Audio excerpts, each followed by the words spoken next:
2023-24 की बात कर रहा हूं मैं, 2023-24 की बात कर रहा हूं। ये बजट का टोटल 1,83,950 करोड़ रुपए का कुल खर्च यानी कि टोटल एक्सपेंडिचर है। 2022-23 से ये बढ़ के 11.6% अधिक है।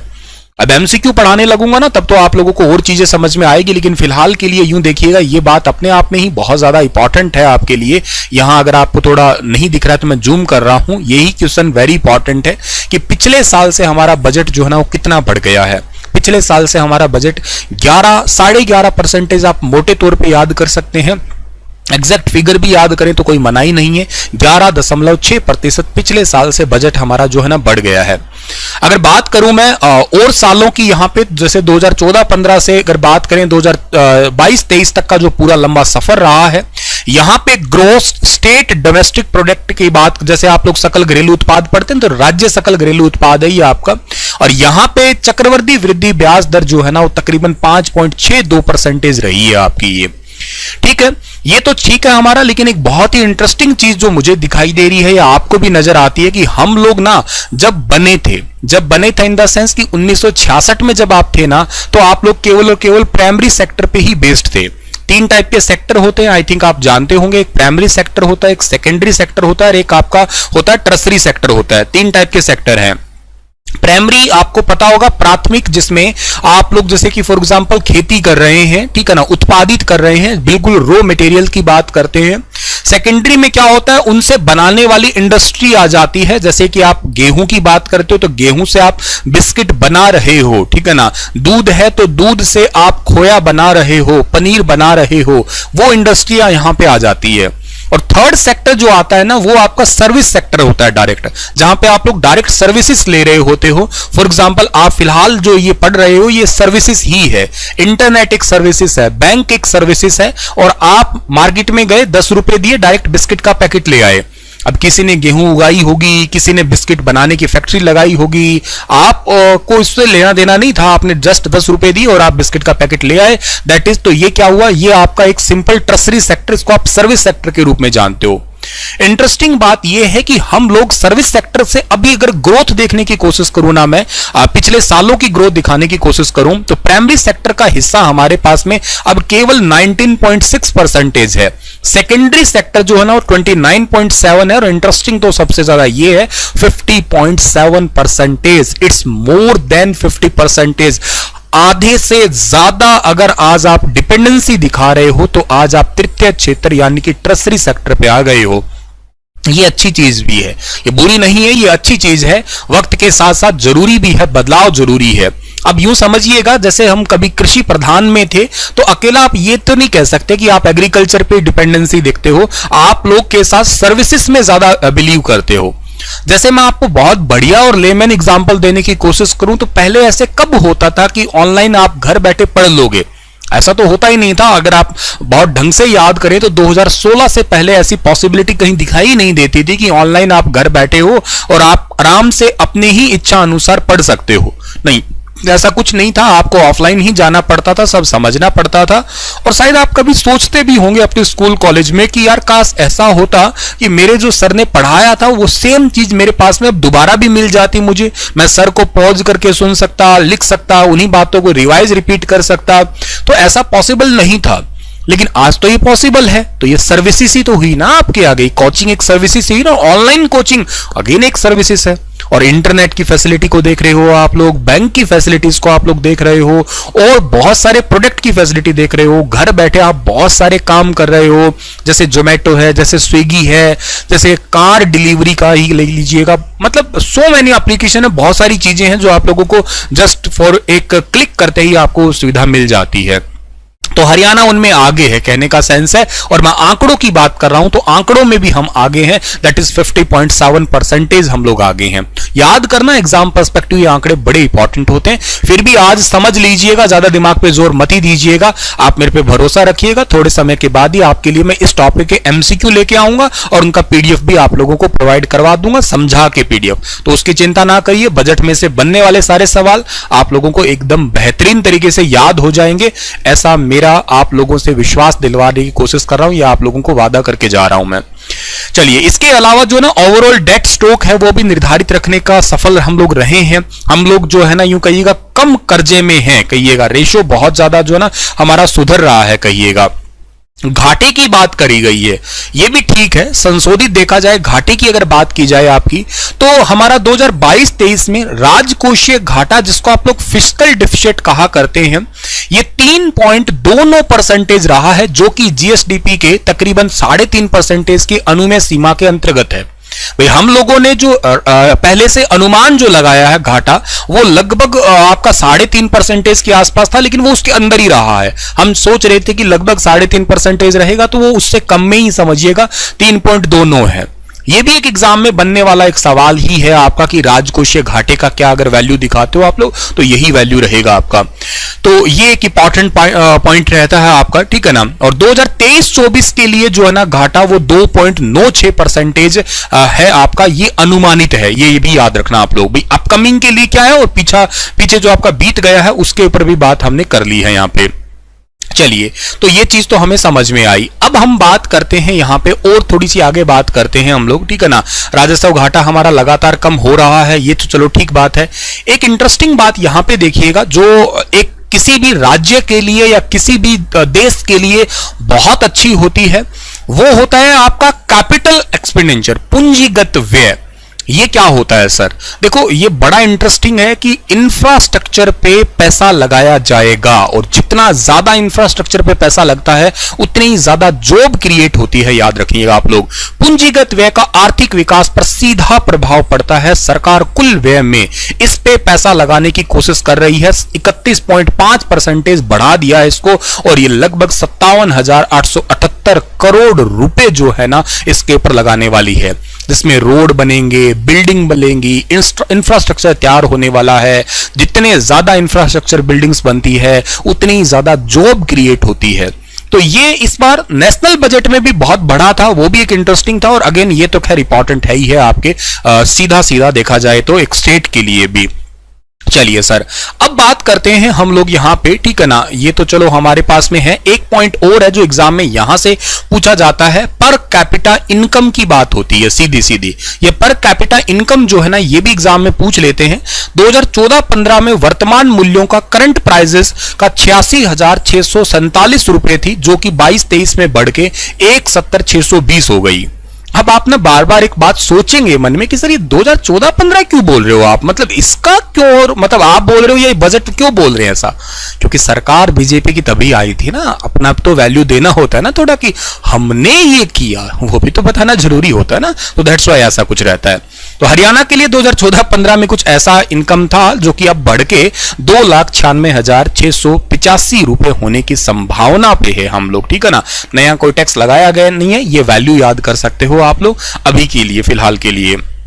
अब आते हैं थोड़े इंटरेस्टिंग पॉइंट पे हम लोग, और वो आपके एग्जाम पर्सपेक्टिव कहिएगा या आपको समझने पर्सपेक्टिव कहिएगा, यही इंपॉर्टेंट है कि पैसा आता कहां से है आपके पास में। जैसे स्टेट के पास में या किसी सेंटर के पास में पैसा आता है। अब आप सोचोगे बजट हरियाणा में ये पैसा आ कहां से रहा है, जाएगा कहां, वो तो हम बाद में बात करेंगे। पहली बात है हमारे पास में पैसा देता कौन है, हमें देता कौन है पैसा। तो अगर इस ग्राफ में देखा जाए तो सबसे ज्यादा आप लोगों को ये रेशियो दिखाई दे रहा है, नियर अबाउट 42% का इसमें रेशियो है। ये स्टेट ऑन टैक्स रेवेन्यू, राज्य का अपना कर राजस्व है।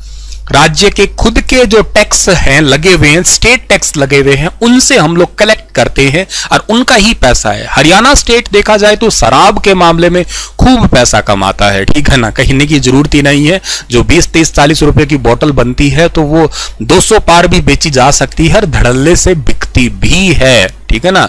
पीते हो दारू तुम लोग? हाँ, है तुम्हारा भी योगदान इसमें, बता देना अगर है तो, ठीक है। अच्छा, गैर कर राजस्व, नॉन टैक्स रेवेन्यू की बात करते हो आप लोग, लगभग 7.02 है। अदर रेसिपेंट्स है लगभग 3.51% है। अच्छा, केंद्र से भी कुछ आता है तो उसमें देखा जाए 11.5% है। कुछ उधार भी लेके बैठे, ये भी अपने आप में बहुत बड़ा है। उसके बाद में सबसे बड़ा ये है उधारी, ठीक है ना, लगभग 35.96% जो है ना, ये इसका आंकड़ा निकल के आता है आपका। अच्छा, और पैसा कहां से आ रहा है अगर एग्जैक्ट बात करते हैं हम लोग, इसकी थोड़ा डिटेलिंग की बात करते हैं तो देखो, केंद्रीय करों का हिस्सा शेयर ऑफ सेंट्रल टैक्स, तो ये लगभग है 6.19%। केंद्र से प्राप्त, ठीक है ना, जैसे central shared CSS and other grants, जैसे कुछ होते हैं ना कि केंद्र सरकार ने कोई योजना लागू करी, उस योजना का कुछ हिस्सा सरकार लगाएगी, भारत सरकार लगाएगी, और कुछ हिस्सा जो है ना वो राज्य सरकार को लगाना पड़ता है, तो उनमें से हमारे पास कुछ पैसा आता है, वो लगभग 5.32% है। बाकी कुछ स्टेट डेवलपमेंट लोन्स है, फूड जो है ना आपके खाद्यान्न जो खरीदते हैं उनका भी हो जाएगा, नाबार्ड का कहिएगा, भारत सरकार लोन भी देती है, अनदर चीजें भी आती है। जीएसटी, ये सबसे इंपॉर्टेंट है, सुपर इंपॉर्टेंट क्वेश्चन यहां से बनता है। एसजीएसटी कहूंगा मैं, जीएसटी तो प्रॉपर नहीं कह सकता, एसजीएसटी कहूंगा, यानी कि स्टेट जीएसटी की बात करूंगा मैं। और ये स्टेट जीएसटी जो है ना इसका लगभग 18.57%, 18.5% पैसा एसजीएसटी से है। वैल्यू एडेड टैक्स वैट से लगभग 7% से ज्यादा है, स्टेट एक्साइज से 6% से ज्यादा है, और स्टाम्प एंड रजिस्ट्रेशन से है, और टैक्सेस ऑन जो आपका व्हीकल्स पे जो टैक्स होता है उस पे भी लगभग 2%, 2.61 है, और अनदर जो है ना वो 0.30 है। अच्छा, ट्रांसपोर्ट से भी पैसा आता है हमारे पास में, जिसमें आप कहिएगा हरियाणा रोडवेज हमारी बहुत बढ़िया है, ठीक है ना, और इसके अलावा अर्बन डेवलपमेंट है, और इसके अलावा माइंस एंड जियोलॉजी, खान और भूविज्ञान, ब्याज से भी पैसा आता है, एजुकेशन से भी बहुत थोड़ा आता है लेकिन ठीक आता है, और अनदर चीजों में देखा जाए तो 1.28% है। तो इस तरीके से इसको डिवाइड किया गया है कि पूरा पैसा हमारे पास में परसेंटेज के हिसाब से है, ये ऐसे ऐसे आता है, ठीक है ना। चलिए, हमारे पास पैसा तो आ गया है, ये तो चलो ठीक बात है। अब बात ये करते हैं हम लोग, ये पैसा जा कहां रहा है। आप पैसा कमाते तो बहुत हो जी, पर लगाते कहां हो ये बताइएगा। लगाते हैं हम लोग कहां कहां पे लगाते हैं, हम लोग लगाते हैं सोशल सर्विसेज में। हंस मत जाना कोई, ठीक है ना, हंस मत जाना। इन्होंने कहा है हम पैसा लगाते हैं सामाजिक सेवाओं में लगाते हैं, आपकी और हमारी सेवा करने में जो है ना वो लगाते हैं। ये बात अभी इन्होंने कही है कि आपकी और हमारी सेवा करते हैं ये। अच्छा सर, सेवा हमारी, और कब, कैसे, कहां, ये तो मतलब जोक ऑफ द ईयर दिख रहा है। अरे नहीं, हंसना नहीं है, करते हैं सेवा, और अनुसार 30.51% है, ठीक है ना। इकोनॉमिक सर्विसेज की बात करते हैं, आर्थिक सेवाएं भी आपको देते हैं लगभग 24.13% से। आपको रीपेमेंट ऑफ डेट की बात करते हैं तो तकरीबन ये आपका 30.86 है। और जर्नल सर्विसेज, सारा पैसा कह रहे हैं कि हम लोग सर्विसेज में ही डाल रहे हैं, ठीक है ना, तो मतलब जनता का पैसा जनता को ही दे रहे हैं, ऐसा ऐसा इनका कहना है। अब कैसे जा रहे हैं सर, अभी मैं आपको बताता हूं, थोड़ा डिटेल में बताता हूं इनके अनुसार कैसे कैसे कहां कहां पैसा जा रहा है। देखिएगा, इनके अनुसार पैसा जा रहा है हमारा कृषि और सिंचाई के लिए जा रहा है, agriculture and allied irrigation sector. ये क्या होते हैं सर, जैसे कि मछली पालन हुआ है, या आपका नहरों की सफाई कह लीजिएगा आप लोग, या कह लीजिएगा नदी की सफाई कह लीजिएगा, या कोई मछली पालन है, या रेशम के कीड़ों का पालन जिसको आप सेरीकल्चर कहते हैं, मधुमक्खी पालन जिसको आप लोग एपीकल्चर कहते हैं, ये एग्रीकल्चर एंड एलाइड सेक्टर्स बोलते हैं। एनिमल हस्बेंड्री कहिएगा, मुर्गा पालन कहिएगा, और बहुत सारे जो जीव जंतुओं का पालन में रेयरिंग करते हैं, एनिमल रेयरिंग करते हैं, उन सभी के लिए इंक्लूडेड है ये आपका ये, ठीक है ना। तो इस चीज के लिए है आप लोगों का ये, तो ये जो पॉइंट बनता है ये लगभग 11.8% का सेक्टर इसमें दिखाई देता है आप लोगों को, ठीक है। अच्छा, हम खर्चा और कहां कर रहे हैं, परिवहन पे, नागरिक उड्डयन। नागरिक उड्डयन का मतलब होता है ये उड़ने वाले जहाज, ठीक है ना। और इसके अलावा सड़कें हैं, पुल है, मतलब ट्रांसपोर्ट है, सिविल एविएशन है, रोड एंड ब्रिजेस है, उन पे हम लोग 4.3% जो है ना वो खर्चा कर रहे हैं पर्टिकुलर। ध्यान रखना, ये सारे पॉइंट आपके एग्जाम पर्सपेक्टिव सीधे इंपॉर्टेंट है, एग्जाम में सीधे ये परसेंटेज पूछे गए थे। सीईटी का पेपर अगर आपने देखा था ना तो ऐसे क्वेश्चन थे डायरेक्ट आपके, तो बड़ा फोकस रखना, ढंग से समझना इसको। ग्रामीण विकास और पंचायतें, यानी कि रूरल डेवलपमेंट एंड पंचायत की बात आप लोग करते हो तो कहते हैं हम ग्रामीण विकास में लगभग 3.95% खर्चा कर रहे हैं। अनदर बाकी चीजें हैं तो इसमें 4.08% है। ये इकोनॉमिक सर्विसेज में ये आती है। आप सोचोगे इकोनॉमिक सर्विसेज क्या है, तो वो ये वाली है। जनरल सर्विसेज में क्या आता है, प्रशासनिक सेवाएं हैं, एडमिनिस्ट्रेटिव सर्विसेज है, ठीक है ना। मतलब पुलिस की कोई आपको कहीं सेवा लेनी है, पुलिस पे पैसा लगा रहे हैं हम लोग, उनकी ड्रेसेस पे लगा रहे हैं, उनके रहने खाने, उनकी सुविधा, उनके साधन वगैरह वगैरह, उन चीजों पे हम पैसा लगा रहे हैं, तो वो भी एक पार्ट है आपका, लगभग 5.77%।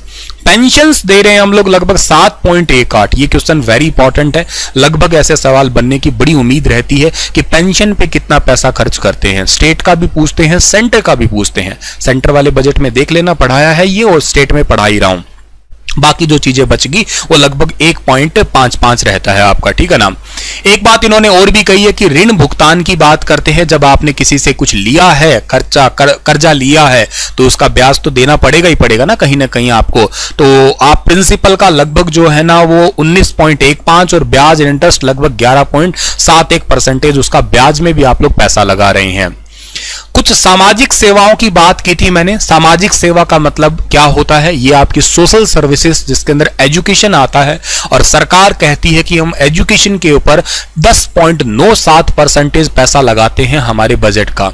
इसके अलावा कह रहे हैं कि सोशल वेलफेयर एंड न्यूट्रिशन, समाज कल्याण और पोषण के अंदर भी जो है ना हम लोग लगा रहे हैं पैसा, ठीक है ना। तो समाज कल्याण और इस पोषण का मतलब, जैसे एक सितंबर महीने के करंट अफेयर आपने मुझसे पढ़े हो, तो हर साल ही मैं ये पढ़ाता हूं कि 1 सितंबर से 30 सितंबर को पोषण महीना मनाया गया, यानी कि न्यूट्रिशन मंथ। इसमें गर्भवती महिलाओं को स्पेशली जो है ना न्यूट्रिशन किट दी जाती है, या यूं कहिएगा इसके अलावा जो है ना न्यूट्रिशन के लिए हर महीने 9 तारीख को या कुछ अलग और डेट भी है, तो उन डेट्स को इन सिविल हॉस्पिटल में कुछ फैसिलिटी प्रोवाइड करवाई जाती है। गरीब महिलाओं को, लड़कियों को आयरन की टेबलेट्स है या कुछ और भी जरूरी चीजें जो उनकी हेल्थ के लिए जरूरी है, न्यूट्रिशन वैल्यू वाली किट वगैरह है, वो प्रोवाइड की जाती है गरीब लड़कियों को स्कूलों के अंदर। तो ये सरकार में एक समाज कल्याण या सोशल वेलफेयर में जुड़ी जाती हैं चीजें। स्वास्थ्य और परिवार कल्याण, हेल्थ एंड फैमिली वेलफेयर 4.74। इसमें बेसिकली सरकार क्या करते हैं, जैसे कुछ सर्विसेज है जहां पे फ्री मेडिकल चेकअप है। जैसे मैं आपको कहूं कैंसर जिसको 3rd या 4th स्टेज में है हरियाणा में, उनको सरकार 2,500 रुपए पर मंथ देती है पेंशन। या इसके अलावा कहिएगा जिनको एड्स है उनको 2,250 रुपए हरियाणा देती है पर मंथ पेंशन देती है। इसके अलावा जिनको एड्स है या कैंसर है या कोई और गंभीर बीमारी है, तो उनके जो टेस्ट हैं, जैसे कि ये आपके बॉडी से रिलेटेड कोई भी टेस्ट है, फॉर एग्जांपल वो करवाने जाता है, अल्ट्रासाउंड ही करवाने जाता है या कोई ब्लड चेकअप करवाने जाता है, एलिजा टेस्ट करवाने जाता है, तो ये जो हार्मोन टेस्ट है, एमआरआई बहुत महंगा टेस्ट होता है, मैग्नेटिक रेजोनेंस इमेजिंग जिसको बोलते हैं, तो ऐसे टेस्ट के बहुत पैसे लगते हैं, तो ये इन लोगों के लिए फ्री है। इसके अलावा बहुत सारी, जैसे मैंने कहा ना, पोषण किट दी जाती है, न्यूट्रिशन किट दी जाती है, या और बहुत सारी जो गवर्नमेंट हॉस्पिटल में फ्री की जो मेडिसिन वगैरह या जो चलाई जाती है स्कीमें, उनमें ये आता है स्वास्थ्य एवं परिवार कल्याण आता है। इवन अभी एक थोड़े दिन पहले ही आपको याद हो तो चिरायु योजना स्टार्ट की गई थी, और ये हरियाणा के अंदर हमारे भारत की राष्ट्रपति माननीय द्रौपदी मुर्मू, जो एकमात्र संथाल जनजाति की भारत में राष्ट्रपति बनी है, महिलाओं में तो दूसरे नंबर पर, जनजातियों में तो पहले नंबर पर ही बनी है। तो इनकी अगर बात की जाए तो इन्होंने चिरायु योजना स्टार्ट की थी, जिसमें आप लोगों को फ्री मेडिकल चेकअप करवाने को मिलता है जिनकी सालाना इनकम 1,80,000 से कम है। तो ऐसी स्वास्थ्य एवं ये परिवार कल्याण योजनाएं कहलाती हैं आपकी सारी। जन स्वास्थ्य एंड अभियांत्रिकी, पब्लिक हेल्थ एंड इंजीनियरिंग की बात करते हो आप लोग, यहाँ पे आपके ये जो पब्लिक हेल्थ सेंटर्स होते हैं, छोटे छोटे सेंटर, जैसे मैं आपको कहता हूं कि कुरुक्षेत्र के कृष्णा नगर गामड़ी का जो पब्लिक हेल्थ सेंटर है उसको पूरे भारत में 2 बार सबसे बेस्ट पब्लिक हेल्थ सेंटर का अवार्ड मिल चुका है। तो छोटे छोटे जो सेंटर्स होते हैं पब्लिक हेल्थ सेंटर, यहाँ पे डॉक्टर और उससे जुड़ी हुई जो है ना वो दवाइयाँ, डॉक्टर और दवाइयाँ दोनों ही यहाँ पे रहने वाली है। तकरीबन इस पे हम लोग 2.71% पैसा खर्च कर रहे हैं, और कुछ रिमेनिंग जो है हमारा वो लगभग 5.3% पे आता है यहाँ पे, ठीक है। सो ये पॉइंट्स आप लोगों को जो है ना याद करने थे कि पैसा आ कहां से रहा है और पैसा जा कहां से रहा है, ठीक है ना। चलिए अब अगली बात पे आता हूं मैं। तो अगली बात मैंने आपको यह समझानी है कि हम लोगों ने किस किस सेक्टर को कितना कितना पैसा दिया है इस बार, ठीक है ना। क्लास थोड़ी लिटिल बिट लंबी होने वाली है, पर आराम से समझिएगा, दिल लगा के समझिएगा, ठीक है ना। तो आपको मेरी आवाज तो सही सुनाई दे रही है ना?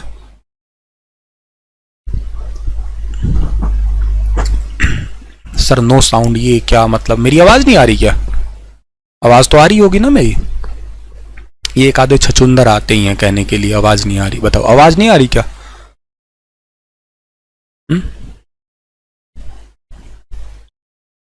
ओके है साउंड तो। ये वो होते हैं जो शादी ब्याह में सब कुछ ठीक ठाक चल रहा होता है, पर फूफा जी आते हैं ना बाकी दिन वो बहुत प्यार से देख रहे होते हैं, पूरा सिस्टम ढंग से देख रहे होते हैं, लेकिन जब बारात चढ़ने ही वाली होती है ना, तब वो कहते हैं कि मैं तो यहां नहीं बैठूंगा, वहां बैठूंगा, और मुझे कहा क्यों नहीं था। अब भाई साहब एकदम मौके के ऊपर बोले हैं, तो अब पूछो मत क्या क्या विघन पड़ा होगा। तो बस तुम समझ गए होंगे ना, कुछ ऐसे ही है, ठीक है। हाँ खैर चलो, एग्रीकल्चर एंड संबंध गतिविधियां, एग्रीकल्चर एंड एलाइड एक्टिविटीज। अभी मैंने बताया ना एलाइड एक्टिविटीज का मतलब क्या है, इसमें एपीकल्चर है, मधुमक्खी पालन, सेरीकल्चर हुआ, फ्लोरिकल्चर हुआ, हॉर्टिकल्चर हुआ, मतलब फूलों की खेती है, मधुमक्खी पालन की खेती करिए, रेशम की खेती है, ये सब चीजें जो है ना इसको आप मर्ज कर दीजिएगा। ये एग्रीकल्चर एंड एलाइड एक्टिविटीज होती है। इस पे तकरीबन हमने 5,758 जो रुपए है ना, इतना पैसा हमने खर्च किया है। ये करोड़ रुपए में है, याद रखना, 5,758 करोड़ रुपए खर्च किए। ये ध्यान देना, यहां पे लिखा हुआ है रुपए करोड़, ये सारे के सारे रुपए इन करोड़ है, ध्यान रखना। एजुकेशन और sports and art and culture, शिक्षा हो गया, खेल हो गया, और केवल उसके साथ साथ आपकी संस्कृति भी हो गई है।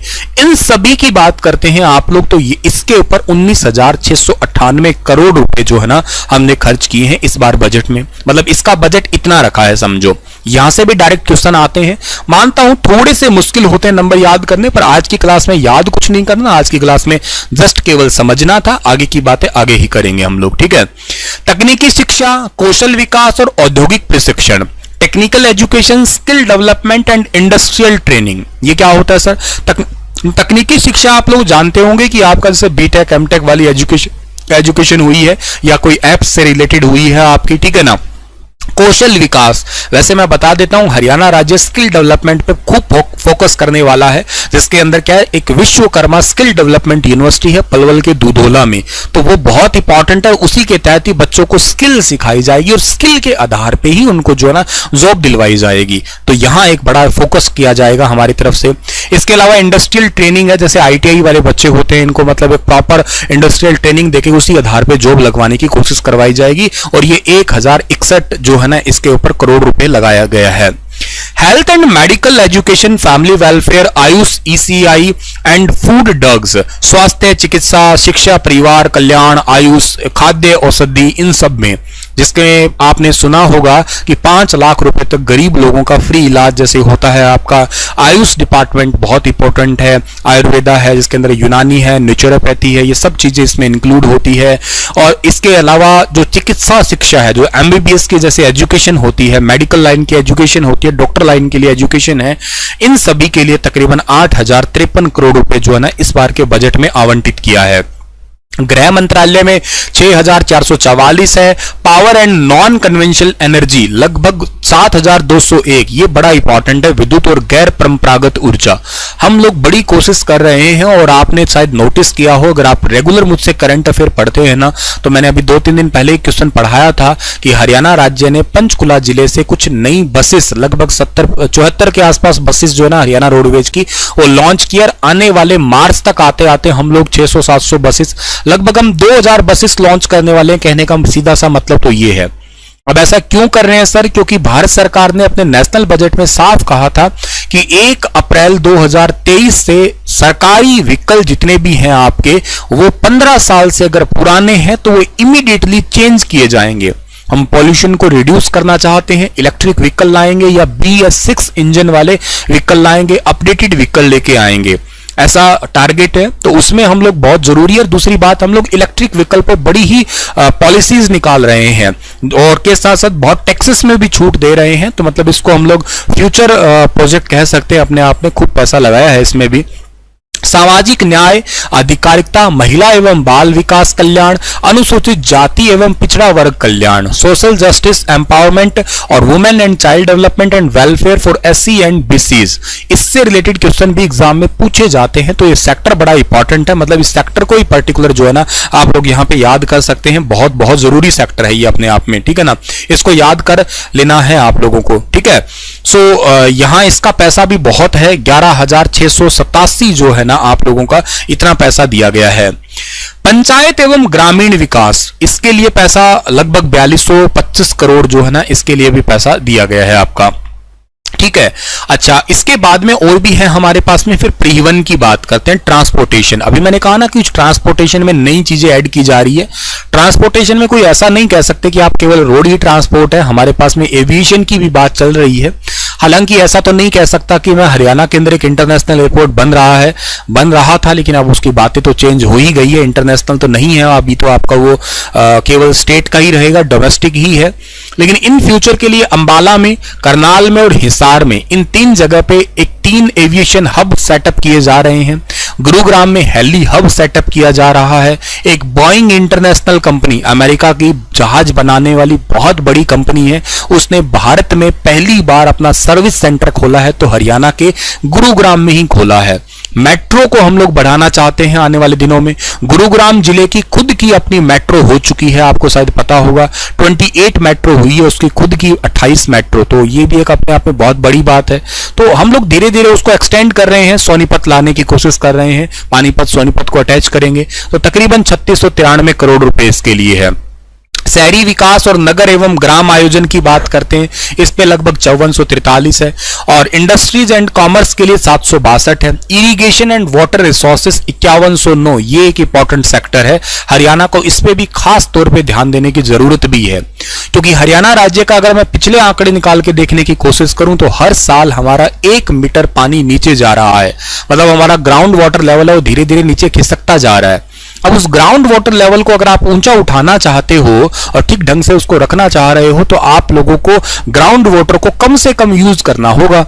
अब सर इसको कम कैसे यूज करें, तो अब भैया आप लोग देखो, चावल अगर उगाते हो तो जाहिर सी बात है हर टाइम ट्यूबवेल तो चलाओगे ना आप लोग, तो कुछ ऐसी फसलें उगाओ जिनमें कम पानी की जरूरत हो। ठीक बात बोली सर आपने। तो इसका मतलब हम लोग इस बार जो इंटरनेशनल मिलेट ईयर सेलिब्रेट कर रहे हैं, अंतरराष्ट्रीय मोटे अनाज जिसको श्री अन्न भी कहा है, याद रखना, उसमें ये एक बहुत बड़ा कदम भी है, क्योंकि मोटे अनाजों का यूज करके दुनिया भर में भूखमरी को खत्म किया जा सकता है। जवार है, बाजरा है, वगैरह है ये अनाज, ठीक है। तो इसमें पानी की भी कम जरूरत पड़ती है, तो ये एक बहुत बड़ा तबका है। वैसे हरियाणा ने मेरा पानी मेरी विरासत योजना तो लॉन्च कर ही रखी है, पर फिर भी हम लोग सिंचाई और जल संसाधन पर पैसा लगाया है। इसको आगे डिटेल में और भी देखते हैं हम लोग। जन स्वास्थ्य अभियांत्रिकी, पब्लिक हेल्थ इंजीनियरिंग में लगभग हमने लगाया है पैसा, कितना, 4323 करोड़ रुपए लगाया है। Public works and road bridges, ये लोक निर्माण आपका विभाग होता है जो शहरों के अंदर सड़कें वगैरह बनाता है, तो इसके लिए भी हमने लगभग 5215 करोड़ का खर्चा लगा रखा है। इंटरेस्ट एंड पेमेंट को दे रहे हैं हम लोग 20,988, पेंशंस पे दे रहे हैं 12,800, वेरी इंपॉर्टेंट, और रीपेमेंट ऑफ पब्लिक डेट्स वगैरह है वो आपका 32,336 पैसा है, ठीक है। चलिए अब बात करते हैं एक एक सेक्टर की और बहुत डिटेल से बात करते हैं, यहां से भी हमारे क्वेश्चन बनेंगे, ठीक है ना। टोटल मेरे पास में 38 पेज है, जिसमें से मैं 16 पेज पढ़ा चुका हूं आप लोगों को, ठीक है ना।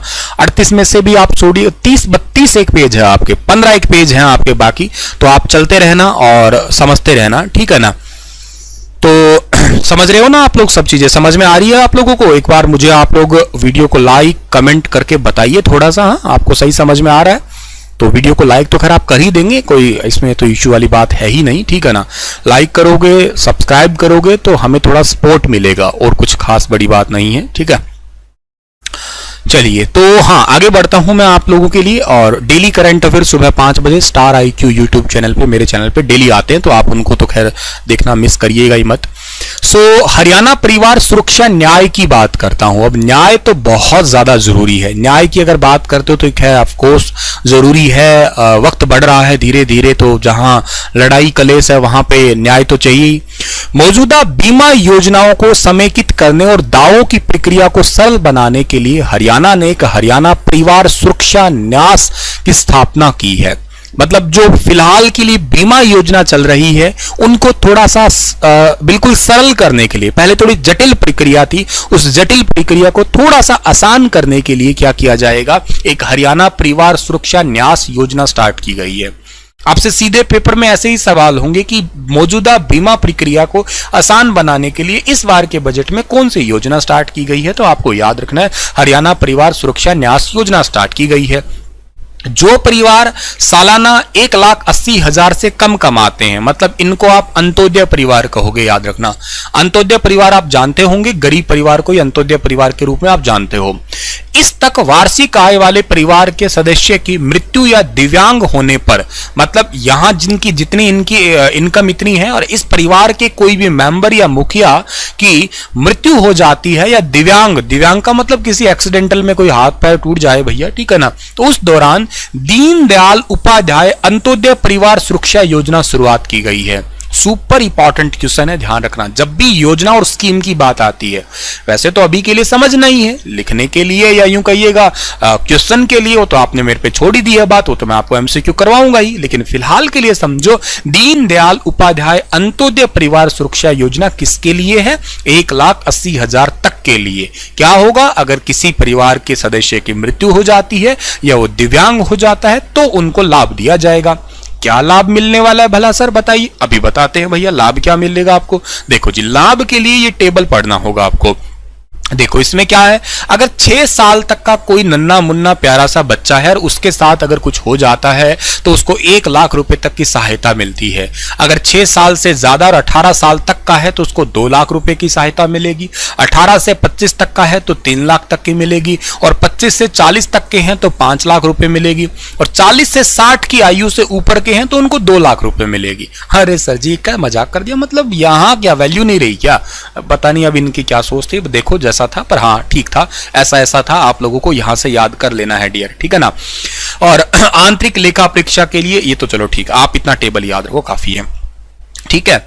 चलो सर थोड़ा और आगे जाते हैं हम लोग, अगली बात पे जाएं तो एग्रीकल्चर आएगा। एक बहुत बड़ा तबका है हमारे लिए, बहुत इंटरेस्टिंग है ये भी, और यहां से सवाल बनना तो खैर अपने आप में लाजमी है ही है आप लोगों का, ठीक है ना।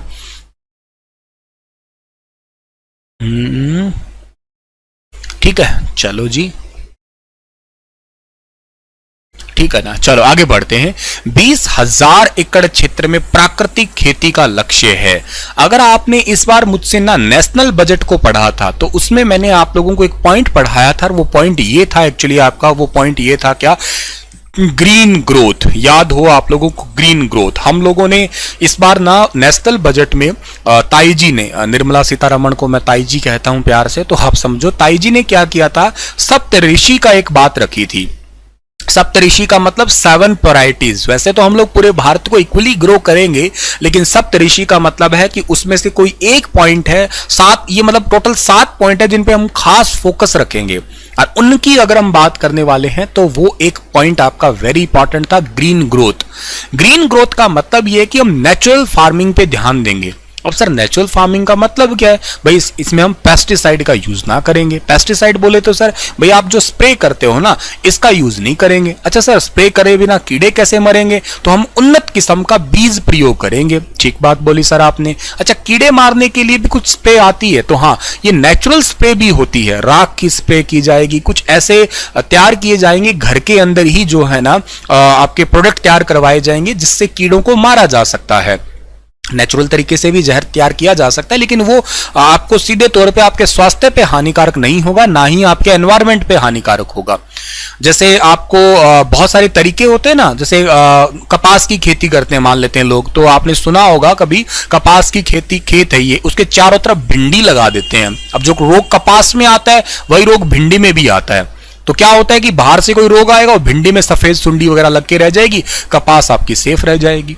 तो ये मतलब ऐसी टेक्निक अपनाना, जैसे उत्तराखंड के अंदर क्या करते हैं, अब हाथी है, हाथी किसी से नहीं डरता। जैसे बाजार से हाथी निकलता है, कुत्ते भौंकते हैं, कहते भी ना हाथी चले बाजार कुत्ते भौंके हजार। अब हाथी कभी मुड़ के उनको रिप्लाई नहीं करता, जिससे बड़ा मोटिवेशन भी मिलता है। देखा जाए तो आपको कोई कुछ भी कहता रहे, अगर आप उनको रिप्लाई नहीं करेंगे तो मतलब आपने उसकी गाली या उसकी बात को एक्सेप्ट ही नहीं किया है।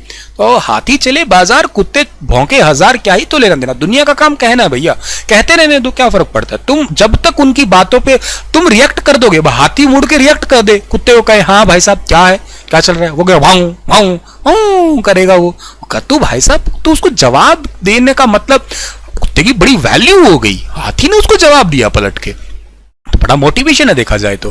खैर हाथी की बात कर रहा था मैं, तो हाथी जो है ना आपका, अब हाथी के लिए क्या करते हैं, मधुमक्खी के डिब्बे रख देते हैं चारों तरफ। हाथी मधुमक्खी और उससे डरता है, पता हो तो आप लोगों को, ठीक है, चींटी से डरता है, इस करके हाथी खेत में नहीं जा पाते हैं। तो ऐसे सिक्योरिटी की जाएगी अपने आप में देखा जाए तो। सो ये एक बहुत बड़ा एग्रीकल्चर नेचुरल फार्मिंग पे काम होगा। और हाँ, मैं आपको यहाँ पे एक पॉइंट बताऊंगा, जो गुजरात के राज्यपाल है आचार्य देवव्रत, का भी नाम सुना होगा आप लोगों ने। आचार्य देवव्रत जो है ना, उन्होंने कुरुक्षेत्र के अंदर गुरुकुल स्थापित कर रखा है। ये गुरुकुल पढ़ाई वाला नहीं है, नेचुरल फार्मिंग वाला है, ये भी याद रखना है आपको। चौधरी चरण सिंह हरियाणा कृषि विश्वविद्यालय, जिसको HAU कहते हो, आप लोग जानते होंगे, और यहां से क्वेश्चन आना तो लाजमी है ही है अपने आप में। चौधरी चरण सिंह हरियाणा कृषि विश्वविद्यालय HAU हिसार ने हरियाणा के अंदर जो है ना, वो कृषि प्रबंध और विस्तार के लिए 3 ट्रेनिंग सेंटर भी खोले हैं। एक जींद के अंदर होगा, एक सिरसा के अंदर होगा, सिरसा के मंगियाना में होगा, प्राकृतिक केंद्र जो है ना, ये स्थापित किए जाएंगे आपके। तो ये बहुत इंपॉर्टेंट है आपके, मतलब सुपर इंपॉर्टेंट है, यूं याद रखिएगा आप लोग, ठीक है ना। सो इनको याद रखना है आप लोगों को कि 3 ट्रेनिंग सेंटर हरियाणा में खोले जा रहे हैं। एक आप हरियाणा HAU यूनिवर्सिटी है, इसको याद कर लेना आप लोग, जींद जिला याद कर लेना, सिरसा जिला जो है ना आप लोग याद कर लेना, सिरसा का मंगियाना याद कर लेना। ये क्या होगा, यहां पे किसानों को सिखाए जाएंगे कैसे नेचुरल फार्मिंग की जा सकती है, ठीक बात है। तो इसको भी बात आप लोगों को याद कर लेना है डियर, ठीक है ना। तो ये भी एक अपना इंपॉर्टेंट बात है ये।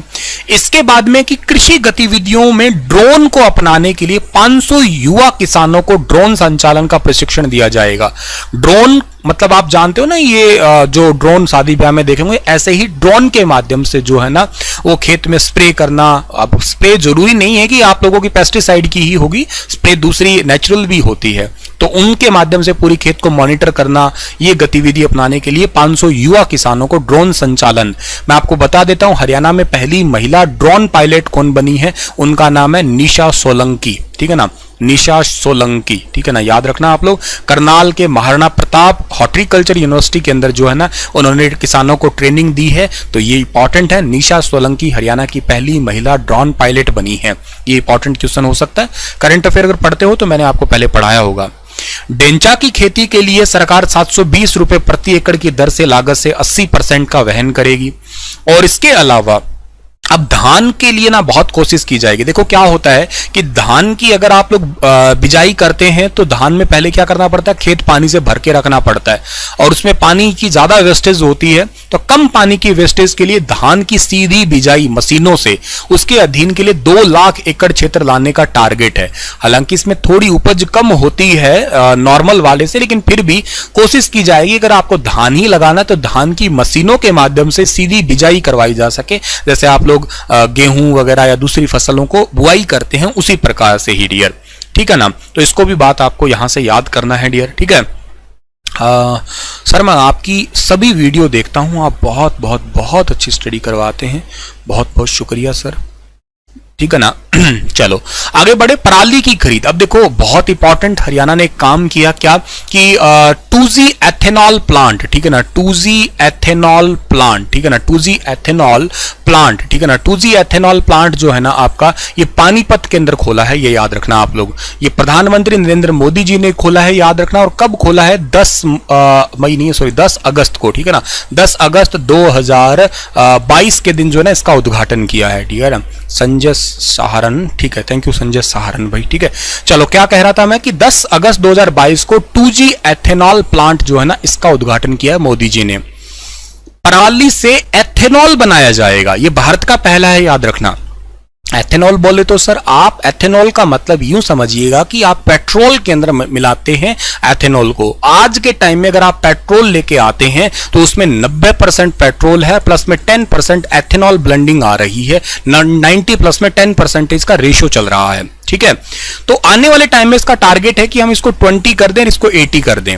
एथेनॉल बनता है गन्ने से, लेकिन ये तो पराली से भी बनाया जाएगा। प्रति एकड़ किसानों को 1000 रुपए दिए जाएंगे पराली प्रबंधन के लिए, और एजेंसियों को लगभग 1500 रुपए पर टन देंगे, जिससे किसान भी राजी, एजेंसी भी राजी। पंचायतों को 10 लाख रुपए तक का इनाम भी दिया जाएगा अगर पूरी गांव में अगर किसी ने जो है ना पराली नहीं जलाई है तो। प्रदूषण भी कंट्रोल होगा और बाकी चीजें तो खैर कंट्रोल होगी ही होगी आपकी। ग्रीष्मकालीन मूंग की खेती के अधीन 1 लाख एकड़ से अधिक क्षेत्र लाने का टारगेट रखा गया है, ठीक है ना। मूंग की खेती को हम लोग कोशिश करेंगे थोड़ा सा ज्यादा जो है ना वो हम लोग लाएंगे, कोशिश है हमारी। मृदा लवणता जल भराव से प्रभावित 50,000 एकड़ भूमि का सुधार का टारगेट है। जैसे ऐसे कुछ जमीनें हैं जिनके अंदर पानी भर जाता है, परमानेंट पानी भरा पड़ा रहता है, तो वो खेती योग्य तो जमीन बची नहीं है।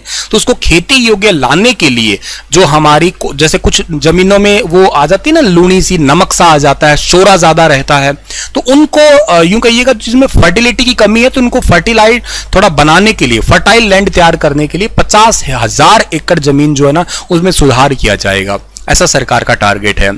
शहद गुणवत्ता प्रयोगशाला स्थापित की जाएगी। शहद व्यापार नीति भी तैयार की जाएगी। शहद के लिए एक मंडी है कुरुक्षेत्र में, रिसेंट ही ओपन हुई है, तो वो याद रखना। पंचकुला के अलावा पिनगवा जिला नूह और इसके अलावा मुनीमपुर जिला झज्जर में बागवानी फसलों के 3 नए उत्कृष्टता केंद्र स्थापित किए गए हैं। डायरेक्ट क्वेश्चन यहां से आ सकता है आपका ये, हरियाणा में कितने बागवानी उत्कृष्टता केंद्र स्थापित किए गए? आंसर रहेगा 3। कहां पे है? एक पंचकुला है, इसके अलावा पिनगवा है जो नूह के अंदर है, एक मुनीमपुर है जो झज्जर के अंदर है आपका, ठीक है। तो 3 आपके बागवानी फसलों के लिए उत्कृष्टता केंद्र। ये उत्कृष्टता केंद्र क्या होते हैं? इनको इंग्लिश में कहते हैं सेंटर ऑफ एक्सेलेंस के नाम से जानते हैं इनको हम लोग।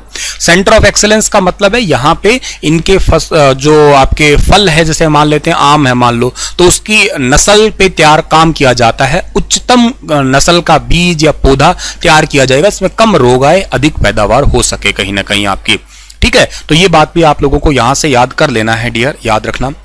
नेक्स्ट आगे बढ़ते हैं हम लोग, अगले बात पे जाते हैं हम लोग। अगला क्वेश्चन हमारा क्या है कि पशुपालन एवं डेयरी और मत्स्य पालन, ठीक है ना। ऐसे तो मैं लाइव पढ़ा रहा हूँ, बहुत सारे लोग कुछ लिख रहे हैं तो मैं वो कमेंट नहीं ले पा रहा हूँ फिलहाल के लिए। आप लोगों को अगर बाद में कोई भी कमेंट वगैरह पूछना है, कोई बात पूछनी है, तो फिलहाल मैं पढ़ाने आया हूँ, मैं ये पढ़ा रहा हूँ। डाउट सेशन की बात करते हैं हम, बाद में भी कर सकते हैं। आप मेरे टेलीग्राम चैनल से भी डायरेक्ट कनेक्ट हो सकते हैं, दैट इज स्टार IQ, ठीक है ना। तो आप मुझसे वहां पर भी, या मुझे आप इंस्टाग्राम पे भी डायरेक्ट डाउट कर सकते हो सुनील स्टार IQ से, ठीक है ना, सुनील स्टार IQ। तो आप लोग वहां पे भी मुझसे डायरेक्ट कनेक्ट हो सकते हो डाउट के लिए। फिलहाल के लिए पढ़ाने आया हूं तो पढ़ा रहा हूं। पशुपालन क्षेत्र में उद्यमिता विकास के लिए हरियाणा पशुधन उत्थान मिशन शुरू किया गया है। बहुत जरूरी है पशुओं के लिए, उनमें रोग कम आए। उन जैसे थोड़े टाइम पहले लंपी वायरस करके डिजीज आ गया था, तो उनके उत्थान के लिए अच्छी अच्छी किस्में तैयार करने के लिए यही है पशुधन उत्थान मिशन स्टार्ट किया गया है। 70 नई मोबाइल पशु चिकित्सा यूनिट, मुझे बड़ा इंटरेस्टिंग लगा ये वाला पॉइंट आपका। ये क्या है सर? जैसे मोबाइल वैन होगी, जैसे समझिएगा कि एक चलता फिरता हॉस्पिटल होगा जिसमें हर प्रकार की अत्याधुनिक सुविधाएं होंगी, इमरजेंसी सुविधाएं होंगी, जिनमें जो है ना पशुओं के लिए घर घर गांव गांव जाके वो बेसिकली उन पशुओं के रोगों का इलाज किया जा सकेगा। पलवल जिला है, महेंद्रगढ़ है, अंबाला है और फतेहाबाद है। इन 4 में 4 पशु चिकित्सा पॉलीक्लिनिक स्थापित किए जाएंगे, जिसमें पशुओं से संबंधित क्लिनिक, जैसे हमारे पब्लिक हेल्थ सेंटर होते हैं, ऐसे इनके लिए भी पॉलीक्लिनिक सेंटर जो ना स्थापित किए जाएंगे। गुरुग्राम और फरीदाबाद में 2 अत्याधुनिक सरकारी वेटनरी पेट क्लिनिक बनेंगे। सरकारी अत्याधुनिक जो है ना ये पेट क्लिनिक यहां पे तैयार किए जाएंगे। इसके अलावा और कौन सी बात इंपॉर्टेंट दिख रही है? और है हरियाणा गौ सेवा आयोग का बजट 40 करोड़ रुपए से बढ़ा के 400 करोड़ रुपए किया गया। वेरी वेरी इंपॉर्टेंट पॉइंट है। जब इतनी ज्यादा बढ़ोतरी कहीं ना कहीं दिखती है ना, तो ये क्वेश्चन तो एग्जाम पर्सपेक्टिव बहुत इंपॉर्टेंट है कि हरियाणा गौ सेवा आयोग का बजट 40 करोड़ रुपए से बढ़ा के 400 करोड़ कर दिया गया। नई गौशालाओं के लिए ग्राम पंचायतों की भूमि उनकी सहमति से उपलब्ध करवाई जाएगी। भाई और नई गौशाला बनाएंगे, ग्राम पंचायत जमीन पड़ी है उनकी सहमति से वहां पे गौशाला बना देंगे, ताकि रोड पे ज्यादा गौएं हैं वो ज्यादा परेशान हो ना।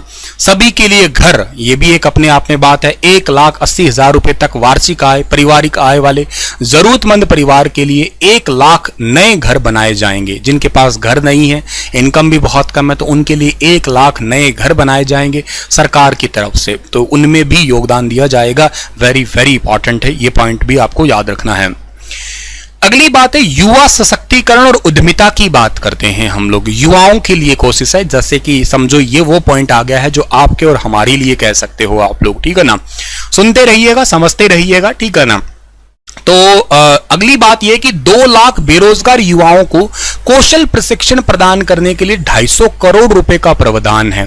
2 लाख बेरोजगार युवा है, उनको कौशल प्रशिक्षण, मैंने अभी कहा था ना कि स्किल डेवलपमेंट पे फोकस ज्यादा करवाया जाएगा, ताकि वो जो है ना अपने खुद का ही कोई रोजगार कर सके या किसी प्राइवेट इंडस्ट्री में भी काम कर सके। अब देखो, जॉब चाहिए तो सभी को, लेकिन उसके बिहाफ पे कुछ स्किल्स भी तो आनी चाहिए ना, तो वो यहां एक इंपॉर्टेंट है। युवाओं के लिए स्टार्टअप स्थापित करने हेतु बैंकों और वित्तीय संस्थानों के सहयोग पर वेंचर कैपिटल फंड स्थापित किया जाएगा। तुम आजकल शार्क टैंक देखते होंगे कितने कम उम्र के लड़के लड़कियां खुद का बिजनेस किए जा रहे हैं और लाखों करोड़ों की बिजनेस कर चुके हैं। वो ऐसे ही बहुत सारे और भी यूथ हैं जो आने वाली जनरेशन है, तो वो अपने खुद के स्टार्टअप सेटअप करना चाहती है। अब कोई भी स्टार्टअप करते हैं तो जाहिर सी बात है उसके अंदर कुछ पैसा बर्न करना पड़ता है, तो वो पैसा लाए कहां से, वो भी एक इश्यू है। तो सरकार उनमें हेल्प करेगी। सरकार क्या करने वाली है, उनको लोन देगी बैंकों से, वो एक इंपॉर्टेंट होगा। उसके लिए एक वेंचर कैपिटल फंड है वो स्थापित करेगी सरकार। वेंचर कैपिटल फंड के लिए 200 करोड़ रुपए का कोष भी बना रहे हैं। फिर युवाओं को कौशल सशक्त बनाने के लिए मुख्यमंत्री कौशल मित्र फेलोशिप योजना स्टार्ट की जाएगी। बस वही बात है जिसके अंदर कुछ फॉरेन लैंग्वेजेस पे काम करवाया जाएगा। फॉरेन के अंदर जैसे मान लेते हैं किसी डिपार्टमेंट में पर्टिकुलर किसी जगह किसी स्किल की जरूरत है, तो स्किल्स पे काम करवाया जाएगा। तो ये एक अपने आप में इंपॉर्टेंट बात है। 5000 युवाओं को प्रशिक्षण देने के लिए से विश्वकर्मा कौशल विश्वविद्यालय कौशल केंद्र स्थापित किया जाएगा। अब देखो, हर साल ऐसा होगा, याद रखना आप लोग। ये ट्रेनिंग दी जाएगी यहाँ पे, और एक ओवरसीज सेल सेटअप कर रखी है। यहाँ ट्रेनिंग देके उसी आधार पे प्लेसमेंट करवाई जाएगी कंपनियों में। विदेश जाना चाहते हो तो विदेश के लिए, और इवन प्रधानमंत्री मोदी जी ने भी प्रधानमंत्री कौशल विकास योजना 4.0 स्टार्ट की है, जिसमें यहां से ट्रेनिंग देके बच्चा जो विदेश में जॉब करना चाहता है उसको यहां से विदेश में जो भेजा जाएगा। तो वो दोनों ही आप लोग जो है ना यहां से लिंक कर सकते हैं, इसको याद रखना है आपको, ठीक है। चलिए आगे बढ़ते हैं, अगली बात पे जाते हैं हम लोग। अगला क्वेश्चन हम मतलब अगली बात हमारे पास में क्या है, विजिबिलिटी आई थिंक होगी ये, ठीक है ना। आपके फोन की क्वालिटी को आप देख सकते हैं ऊपर नीचे। मेरे हिसाब से विजिबिलिटी आपकी होगी, क्योंकि जो स्क्रीन आपके पास चल रही है वो स्क्रीन मेरे पास भी एक विजिबल है। नेक्स्ट बात करते हैं, कौशल विकास के लिए 50 राजकीय विद्यालय और बहुतकनीकी संस्थान। राजकीय विद्यालय मतलब सरकारी आपके स्कूल है वो खोले जाएंगे। इसके अलावा पॉलिटेक्निक कॉलेज हैं वो खोले जाएंगे हरियाणा में। इलेक्ट्रिक मोबिलिटी के लिए मानेसर में एक एक्सीलेंस सेंटर स्थापित किया जाएगा। वैसे भी मानेसर बहुत इंपॉर्टेंट है इलेक्ट्रिक मोबिलिटी, जिसमें आप लोग इलेक्ट्रिक व्हीकल्स पे काम करने वाले हैं, बैटरी वगैरह पे या इलेक्ट्रिक व्हीकल की मोटर वगैरह है उन पे हम लोग जो है ना मेनली फोकस करेंगे यहाँ पे, ठीक है। उसके बाद में 6 लाख रुपए तक की वार्षिक आय वाले परिवारों के युवाओं के फॉरेन लैंग्वेज सर्टिफिकेशन टेस्ट का खर्च सरकार वहन करेगी। जिस फैमिली की एनुअल इनकम 6 लाख रुपए तक का है, और अगर वो फैमिली के कोई भी बच्चे हैं वो सीखना चाहते हैं, फॉरेन लैंग्वेज सीखना चाहते हैं, उसका सारा खर्चा सरकार उठाएगी।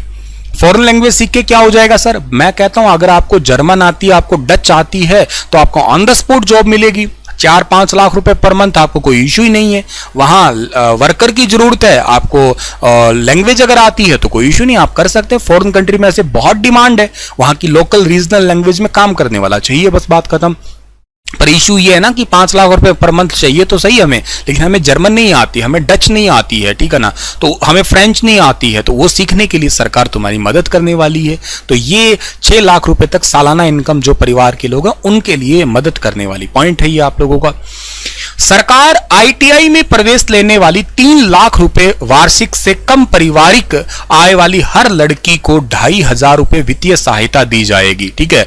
तो वैसे भी हर महीने 500 रुपए सरकार देती है, लेकिन अब एक काम और है कि आईटीआई के अंदर एडमिशन अगर कोई बच्ची लेती है और जिनकी परिवार की इनकम सालाना 3 लाख रुपए तक ही है, उस परिवार की हर एक लड़की को 2500 रुपए सरकार की तरफ से दिया जाएगा, प्रोत्साहन राशि दी जाएगी। कौशल रोजगार निगम प्राइवेट सेक्टर में जनशक्ति की नियुक्ति करेगा। इसके अलावा ग्रुप सी और ग्रुप डी, जो तुम सीईटी की बात कर रहे हो, ठीक है ना, सीईटी एग्जाम से लगभग 65,000 से ज्यादा जो है ना वो नियमित पदों पे यानी कि सरकारी नौकरी भरी जाएगी। ये है आने वाले टाइम में आपको मतलब सीईटी का एग्जाम भी बहुत जल्द जो है ना वो दिखने वाला है। चलिए सर, अगला सेक्टर हमारा कौन सा आता है, अगला सेक्टर है पंचायती राज संस्थान और ग्रामीण विकास। इस पे बात करते हैं हम लोग, ठीक है ना। पंचायती राज और ग्रामीण विकास के बारे में बात करते हैं।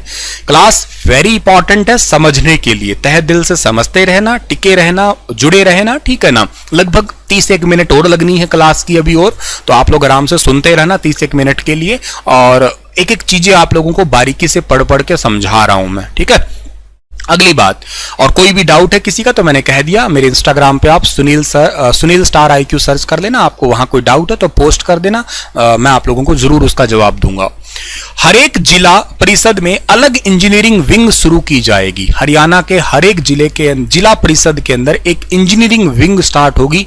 इसका काम क्या होगा सर? अब देखो, अगर आप पंचायतों की बात करते हो तो वहां पे कॉमन सेंस की बात है कि आप लोगों को पंचायतों के टाइप में इंजीनियरिंग तो चाहिएगी, क्योंकि आपका कोई सेक्टर है बन रहा है, कोई पुल बन रहा है, कोई गली बन रही है, तो मतलब वहां जरूरत है। तो एक इंजीनियरिंग विंग बनेगा जो सही तरीके के डिसीजन ले पाए। 700 पार्क बनेंगे, व्यायामशाला और आयुष्मान स्वास्थ्य और वेलनेस केंद्रों का निर्माण किया जाएगा। ये बहुत जरूरी होते हैं, देखा जाए तो गांव के लेवल पे देखा जाए तो ये बात काफी ज्यादा इंपॉर्टेंट नजर आती है। क्यों जरूरी है सर ये इसलिए जरूरी आते हैं आपके गांव के लेवल पे, क्योंकि गांव के अंदर जो है ना वो सबसे ज्यादा जो कमी है वो किस चीज की है? पार्क की है, व्यायामशालाओं की, यानी कि जिम वगैरह कहिएगा। तो बच्चों को शहरों में कसरत करने के लिए शहरों में आना पड़ रहा है, तो ये एक इंपॉर्टेंट है। आयुष्मान स्वास्थ्य और वेलनेस के अंदर एक छोटे मोटे पब्लिक हेल्थ सेंटर जो नहीं है तो वो सेटअप कर दिए जाएंगे वहां पे, ये एक इंटरेस्टिंग पॉइंट होगा आपका। गांव में 1000 नई पार्क व्यायामशाला स्थापित की जाएगी स्पेशली, और 1000 ग्राम पंचायतों में लाइब्रेरी खोली जाएगी। सुपर इंपॉर्टेंट क्वेश्चन है, एग्जाम में बनना लाजमी है, याद रखना। पूरे भारत का पहला जिला जिसका नाम क्या है? करनाल, और करनाल जिले का गांव है जिसका नाम क्या है? काछवा। ये भारत का पहला जिला, पहला गांव है जिसके अंदर पहली बार जो है ना वो क्या बना है आपका, याद रखना, ई लाइब्रेरी बनी है। भारत का पहला जिला है आपका करनाल, और करनाल का काछवा गांव है जिसके अंदर ई लाइब्रेरी। और पूरे भारत में भी नेशनल बजट में भी इसको केंद्रीय वित्त मंत्री निर्मला सीतारमण जी ने, ताई जी ने कहा था कि हम भारत के अंदर बहुत सारी ई लाइब्रेरी खोलेंगे, इसके लिए पैसा आवंटित किया है। ई लाइब्रेरी से क्यों खोलने वाले हैं? कहते हैं हम कोविड के दौरान जो बच्चों का लर्निंग लॉस हुआ था, उस लर्निंग लॉस को जो है ना उबारने की कोशिश करेंगे हम लोग। लर्निंग लॉस हुआ था, बच्चे सीख सकते थे कोविड के दौरान, अब वो सीख पाएंगे। ई लाइब्रेरी जहां पे कंप्यूटर वगैरह भी होते हैं आपके, तो वहां से आप बच्चा थोड़ा और जल्दी से जो है ना कैप्चर करेगा चीजों को। वैसे ये प्रोजेक्ट हरियाणा का था, अपनाया उसको केंद्र सरकार ने भी है, और हरियाणा में 1000 ग्राम पंचायतों में ई लाइब्रेरी खुलेगी। और मुझे यहां से क्वेश्चन और याद आ रहा है, भारत का पहला जिला धर्मदम, इंग्लिश में धर्मदाम कह सकते हो, धर्मदाम जो है ना ये केरल के अंदर पड़ता है। केरल के मुख्यमंत्री पिनराई विजयन का ये वहां का चुनावी क्षेत्र है ये, और वो वहां से विधायक है, मतलब जीते हुए हैं। जैसे हरियाणा के करनाल से जीते हुए मुख्यमंत्री, वैसे धर्मदाम से जीते हुए। ये भारत का पहला ई लाइब्रेरी वाला जिला बना है, ये पॉइंट एडिशनली आप याद कर सकते हैं। ग्राम पंचायत 100% बना है वो, ठीक है ना। ग्राम पंचायत भवनों में 468 उच्च सुविधाओं वाले जो है ना जिम्नेजियम और 780 महिला संस्कृति केंद्र जो है ना वो स्थापित किए जाएंगे। और इसके अलावा 750 पंचायतों में स्ट्रीट लाइटें लगाई जाएगी। इसके अलावा ये स्ट्रीट लाइटें सोलर एनर्जी वाली होंगी। प्रधानमंत्री कृषि सिंचाई योजना के तहत 9 परियोजना अगले 5 वर्षों में भिवानी, दादरी, गुरुग्राम, महेंद्रगढ़ और यमुनानगर में लागू की जाएगी कृषि सिंचाई परियोजना। ये थोड़े ड्राई एरिया के आने वाले जिले हैं और इनके लिए एक माइक्रो इरिगेशन स्कीम है, उसको अप्लाई किया जाएगा, याद रखना आप लोग। ग्राम पंचायतों में ठोस अपशिष्ट प्रबंधन संयंत्र, ये सुपर इंपॉर्टेंट है, ध्यान रखना। इसको कहते हैं इंग्लिश में सॉलिड वेस्ट मैनेजमेंट सिस्टम बोलते हैं इसको, सॉलिड वेस्ट मैनेजमेंट सिस्टम। आपने सुना होगा कि भारत में सबसे साफ जो क्षेत्र है, शहर है, वो इंदौर है। पंचमौली करके महाराष्ट्र का सबसे छोटे शहरों में आता है, बड़े शहरों में तो आपका पता ही है इंदौर है ही है। लेकिन हाँ, इंदौर साफ क्यों है? क्योंकि यहाँ पे सॉलिड वेस्ट मैनेजमेंट प्लांट लगे हुए हैं। जैसे आप हर शहर को देखते हो तो नॉर्मल शहरों जैसा शहर तो वो भी है, लेकिन आप शहर के बाहर देखते हो तो कई शहरों के ऐसे बाहर कूड़ा करकट के ढेर लगे होते हैं। आपने जो कुछ खाया पिया पैकेट वगैरह है वो आपके घरे गाड़ी आएगी और उस गाड़ी में आप कचरा डाल देते हो, स्वास्थ्य का निर्णय हमने कर लिया वगैरह वगैरह जो कहते हैं, उसमें डाला कचरा, वो बाहर जाके फेंक आते हैं, गाड़ी वाला आया कचरा निकाला जो भी है। तो वो शहर के बाहर तो प्रदूषण हुआ ना, उसको मैनेज करना बहुत जरूरी है ना। तो उससे कचरे से क्या बनाई जा सकती है? बिजली। हरियाणा में पहली बार कचरे से बिजली बनाने का प्लांट सोनीपत में खोला गया 300 करोड़ रुपए की लागत से। मुख्यमंत्री जी ने उद्घाटन किया था, पिछले साल की बात है ये। तो ये एक इंपॉर्टेंट है, हर जगह लगेंगे ये, गांव के अंदर भी स्पेशली लगेंगे, शहरों में तो घर लगाने की कोशिश चली रही है। गांव के बाद अगली बात आती है हमारी शहरों पे भी। हम शहरों की बात करते हैं, अर्बन डेवलपमेंट की बात करते हैं, शहरी विकास की। शेष पात्र अनाधिकृत कॉलोनियों को नियमित किया जाएगा। कुछ ऐसे कॉलोनी है जो अनाधिकृत है, ठीक है ना, मतलब किसी पर्टिकुलर पर्सन की नहीं है, नियमित नहीं है, उनको नियमित किया जाएगा। वेरी इंपॉर्टेंट है, पिछले साल के बजट में यह योजना स्टार्ट की गई थी जिसका नाम है दिव्य नगर। दिव्य नगर योजना के तहत 500 करोड़ रुपए खर्च किए जाएंगे। ये दिव्य नगर योजना है शहरों में पर्यावरण को और के अलावा सांस्कृतिक मामलों को बढ़ावा देना। शहरों में पेड़ पौधों को कोशिश करे कि ज्यादा लगाए जा सके, रोड के बीच में है, रोड के साइड में है, पेड़ पौधे ज्यादा से ज्यादा लग पाए, ठीक है ना। सांस्कृतिक कार्यक्रम है, इनको बढ़ावा मिल सके, शहर में शांति रह सके, स्वच्छ सुंदर शहर बनाया जा सके। ये दिव्य नगर योजना थी, पिछले बार के बजट में स्टार्ट की थी। मेरा वीडियो पड़ा होगा स्टार IQ पे, देख लेना आप लोग, ठीक है। बड़े शहरों में सीवरेज के बुनियादी ढांचे में सुधार के लिए 200 करोड़ रुपए की राशि खर्च की जाएगी। नगर निगम और परिषदों में 1000 नागरिक सुविधा केंद्र बनेंगे, जिसमें लोकल अपने जो रोजमर्रा के जो काम होते हैं आपके नगर निगम से, वो ज्यादा जल्दी हो सके, उनमें विलंब ना हो सके, कंप्यूटराइज्ड काम हो सकेंगे। राष्ट्रीय स्तर पर अपनी श्रेणी में टॉप 50 में स्थान पाने वाली पालिकाओं में सफाई कर्मचारियों को हर महीने 1000 रुपए की अतिरिक्त प्रोत्साहन राशि दी जाएगी। जैसे अभी थोड़े टाइम पहले धारूहेड़ा नगर पालिका को 1 अक्टूबर 2022 को हमारी भारत की राष्ट्रपति जी ने दिल्ली के तालकोटा स्टेडियम में सम्मानित किया था। धारूहेड़ा हरियाणा की स्वच्छ नगर पालिका थी। याद है आप लोगों को, हरियाणा की सबसे साफ नगर पालिका धारूहेड़ा नगर पालिका। ऐसे ही आपकी अभी इस बार कहा है कि जो नेशनल लेवल पे जो बेस्ट नगर पालिका जो रहेगी, टॉप एंड लेवल पे रहेगी, तो उन कर्मचारियों को कोई साफ सफाई पे विशेष ध्यान रखेगा तो उनको 1000 रुपए उनकी सैलरी में एडिशनली जो है ना एड ऑन करके दिया जाएगा। टॉप 50 में भी अगर वो आ जाते हैं तो उसके लिए भी। अगली बात करते हैं नगर और ग्राम आयोजना की बात करते हैं हम लोग। अब इसमें क्या कहा है बजट में स्पेशली, विवाद और समाधान योजना के तहत 2000 करोड़ रुपए के ब्याज बकाया की छूट है। लैंड पुलिंग स्कीम के तहत 10 शहरों और कब्जों में, जो कब्जे वगैरह क्षेत्रों में होते हैं ना, कि जैसे किसी ने कब्जा करके दुकान लेके बैठ गया, कोई सालों से जमीन कब्जा लेके बैठा है, तो उनको छुटकारा लेने के लिए ये नगर एवं ग्राम आयोजन एक डिपार्टमेंट है। सोनीपत मेट्रोपॉलिटन डेवलपमेंट अथॉरिटी की स्थापना, सुपर इंपॉर्टेंट है ये। क्यों इंपॉर्टेंट है सर ये? हरियाणा में फिलहाल के लिए 3 ही मेट्रोपॉलिटन डेवलपमेंट एरिया है। एक गुरुग्राम मेट्रोपॉलिटन डेवलपमेंट अथॉरिटी है, एक फरीदाबाद है, एक पंचकुला भी हाल ही में बना था, और चौथा हरियाणा में बनने वाला है सोनीपत। सोनीपत याद है आप लोगों को भी, रिसेंटली नई पुलिस कमिश्नरी भी आई थी, याद है? कमेंट में चलो लिख के बताओ हरियाणा में टोटल पुलिस कमिश्नरी कितनी है, कौन कौन सी है। खैर चौथी आ गई तो बता दिया मैंने, पर चारों के नाम बताओ। और चौथी पुलिस कमिश्नरी के पहले कमिश्नर कौन बने थे? अगर आप रेगुलर वॉच करते हो मेरा वीडियो तो आपको याद होगा, बताइए कमेंट में। आपको मैंने होमवर्क दे दिया साथ में चलते चलते ही, ठीक है। फरीदाबाद और सोनीपत में रेनी वेल सिस्टम पर आधारित गुरुग्राम में नहर के पानी से नई जल आपूर्ति वृद्धि बनाई जाएगी, ठीक है। 3 मेट्रो लिंक बन रहे हैं, मैंने कहा था ना परिवहन में हम कोशिश करेंगे कुछ और आगे जाके, और 3 नए मेट्रो लिंक की बात है। तो रेजा गला चौक से इंदिरा गांधी अंतरराष्ट्रीय हवाई अड्डा होगा, और साउदर्न पेरिफेरल रोड से ग्लोबल सिटी मानेसर पंचगांव तक होगा, और आसोदा तक जो है ना बहादुरगढ़ मेट्रो स्टेशन का जो है ना वो विस्तार किया जाएगा। तो ये बात भी इंपॉर्टेंट है आपके लिए। इसके बाद में हम बात करते हैं कॉर्पोरेशन में आते हैं, सहकारिता में आते हैं। सहकारिता मंत्री कौन है आपको पता होगा, बनवारी लाल जी है हमारे। सांझी डेयरी योजना के तहत ग्राम पंचायतों और पैक्स की भूमि पर पशु शेड बनाए जाएंगे। 1500 नए हर हित स्टोर खोले जाएंगे, जिसमें युवाओं को ज्यादा मौका दिया जाएगा। तो ये भी बात आप लोगों को यहां से याद करना है। SS देसवाल नहीं है, SS देसवाल हमारे हरियाणा के अंदर पहली खेल यूनिवर्सिटी के VC बने हैं, याद रखना। SS देसवाल नहीं है बेटा, ठीक है ना।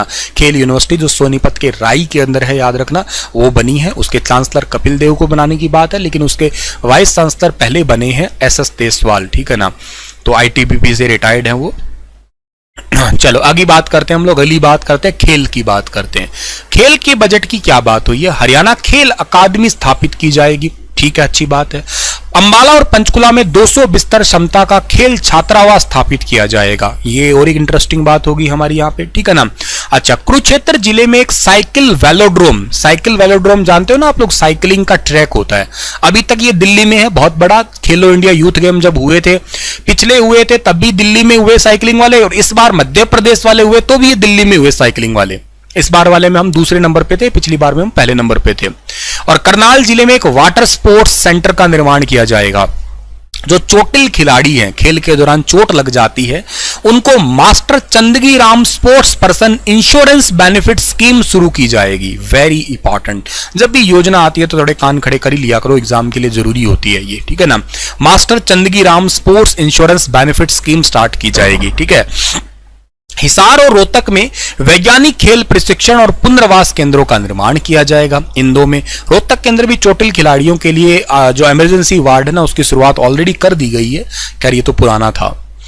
एजुकेशन में बात करते तो पीएम श्री योजना के तहत हर ब्लॉक में 2 स्कूल, एक वरिष्ठ माध्यमिक विद्यालय और एक प्राथमिक विद्यालय, ये खोले जाएंगे। पीएम श्री योजना याद है ना आप लोगों को, पीएम श्री योजना, जिसमें अत्याधुनिक या थोड़े से यूं कहिएगा अच्छे लेवल के स्कूल जो है ना खोले जाएंगे। फीस कम होगी, पढ़ाई उच्च स्तर की होगी उनके अंदर। और इंफॉर्मेशन टेक्नोलॉजी विकास की अगर हम बात करते हैं डियर, ठीक है ना, तो ये भी याद करना, हाँ जी, सतीश बालन, शाबाश। और एजुकेशन पे क्या बात हुई है भैया?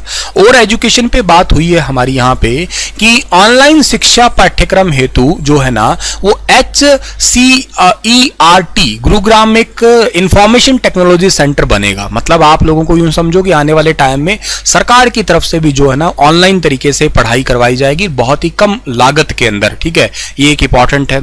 सभी सरकारी स्कूलों में ड्यूल डेस्क उपलब्ध करवाए जाएंगे। स्कूल प्रबंध समिति के माध्यम से सरकारी स्कूलों में सिविल कार्य करवाए जाएंगे। 2023-24 में कक्षा 6ठी से 8वीं तक कौशल शिक्षा, ये बड़ा इंटरेस्टिंग पॉइंट है, वेरी वेरी इंपॉर्टेंट पॉइंट भी एग्जाम पर्सपेक्टिव, ठीक है ना, याद कर लेना इसको भी आप लोग। 6ठी से 8वीं तक स्किल डेवलपमेंट पे, अब तक ऐसा नहीं होता था, अब 6वीं क्लास से ही बच्चों को कोडिंग वोडिंग सिखाने की कोशिश की जाएगी। देख रहे हो कितना ज्यादा जमाना बढ़ गया है, बहुत बहुत इंपॉर्टेंट है ये वाला आपके लिए। सरकारी कॉलेज में 3 लाख रुपए तक की वार्षिक आय वाले परिवारों के 1000 छात्रों को प्रतियोगी परीक्षाओं को फ्री कोचिंग दी जाएगी। अगर आप फ्री में कोचिंग लेना चाहते हैं, 1000 छात्रों को प्रतियोगिता, जो भी आपकी कंपटीशन एग्जाम की तैयारी आप करते हो उसमें आजकल खैर बहुत पैसा लगता है, तो उनको उनकी फ्री कोचिंग दी जाएगी भैया, ठीक है ना। बस वो पढ़ने चाहिए सरकारी कॉलेज में, एक जरूरी चीज है, और 1000 ही बच्चों को दी जाएगी। मतलब एक एंट्रेंस एग्जाम देके ही आप लोगों को एंट्री करनी पड़ेगी, तो मतलब बढ़िया बढ़िया बच्चों को समझिएगा, क्रीम जो पढ़ाई में बढ़िया है कहने का मतलब, ठीक है ना। शैक्षणिक स्तर की बात करते हो 2023-24 में मान्यता प्राप्त जो यूनिवर्सिटी है और कॉलेज है उसमें विद्युत वाहन, मैन्युफैक्चरिंग, एविएशन, फार्मेसी और ग्रीन टेक्नोलॉजी में उत्कृष्टता केंद्र स्थापित किए जाएंगे। मतलब आप समझिएगा, विद्युत वाहन मतलब इलेक्ट्रिक व्हीकल के लिए, उनके मैन्युफैक्चरिंग के लिए, एविएशन के लिए और फार्मेसी और ग्रीन टेक्नोलॉजी के लिए एक्सीलेंस सेंटर स्थापित होंगे, ताकि बच्चे उनमें भी एडमिशन ले सके, न्यू टाइप की टेक्नोलॉजी को सीख सके, ताकि वो उनको प्रैक्टिकली इंडस्ट्री के अंदर जॉब मिल सके। तो ये एक अपने आप में इंपॉर्टेंट होगा। इसके अलावा कॉलेज और पॉलिटेक्निक में शिक्षकों को प्रेरित करने के लिए शिक्षक पुरस्कार योजना। अब मैं पढ़ा रहा हूं मान लो, और पढ़ाते पढ़ाते कोई मुझे कोई अवार्ड दे दे तो बहुत बढ़िया बात लगती है ना, मुझे अपने आप में ग्रो मिलेगा ना, अच्छा सा रहेगा मेरे लिए, ठीक है ना। तो ये पॉइंट भी आप लोगों को यहां से याद कर लेना है डियर, ठीक है ना, तो ये भी याद कर लेना है आप लोगों को।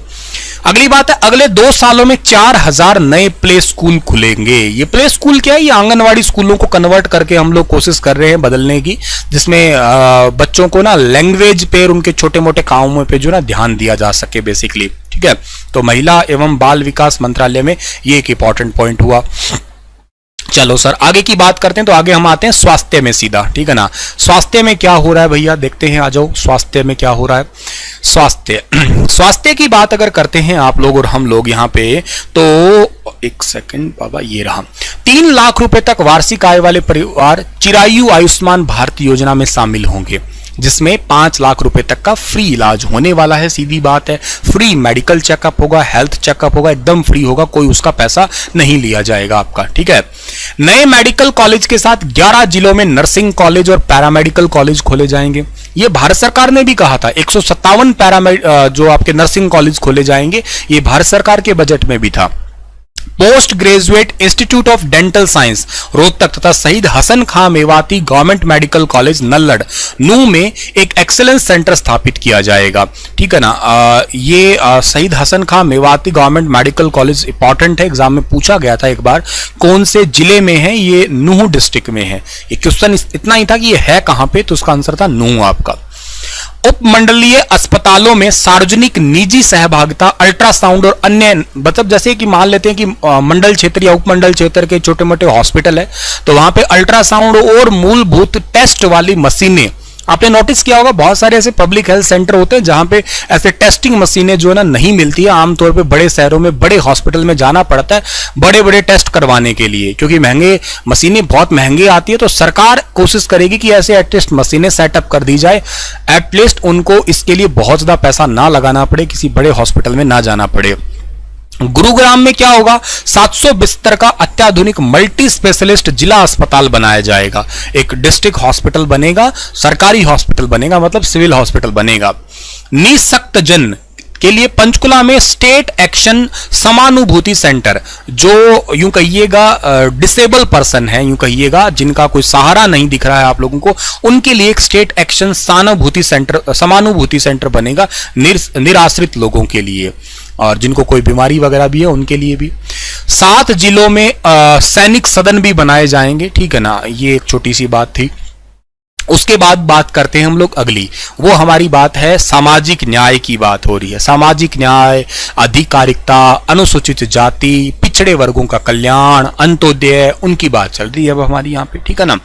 तो वृद्धावस्था सम्मान भत्ता, विधवा पेंशन, दिव्यांग पेंशन, सामाजिक सुरक्षा पेंशन 1 अप्रैल से बढ़ा के इनको 2500 रुपए से बढ़ा के 2750 रुपए हर महीने कर दिए जाएंगे। ठीक है ना। भैया कौन बुढ़ापा पेंशन में शामिल हो गया है? हाँ, कौन बुढ़ापा पेंशन में शामिल हुआ है बताना। हाँ, विवेक शामिल हुआ है, कौन शामिल हुआ है, प्रियंका शामिल हुई है, कौन शामिल हुआ है बताना। चलो कोई भी शामिल हुआ है, मजाक कर रहा हूं ये। खैर, तो 2750 रुपए जो है ना दिए जाएंगे। वृद्धावस्था सम्मान भत्ता के लिए आय कितनी होनी चाहिए, 2 लाख रुपए से बढ़ा के 3 लाख रुपए। अभी देखो क्या है कि वृद्धावस्था के लिए समान भत्ता, पहले ये आय का भी फैक्टर था लेकिन इसको भी बढ़ा दिया गया है अभी, हालांकि 2 से 3 कर देंगे। वरिष्ठ नागरिकों को स्वास्थ्य सेवा भी दी जाएगी, सभी सुविधाएं एक ही छत के नीचे उपलब्ध करवाई जाएगी।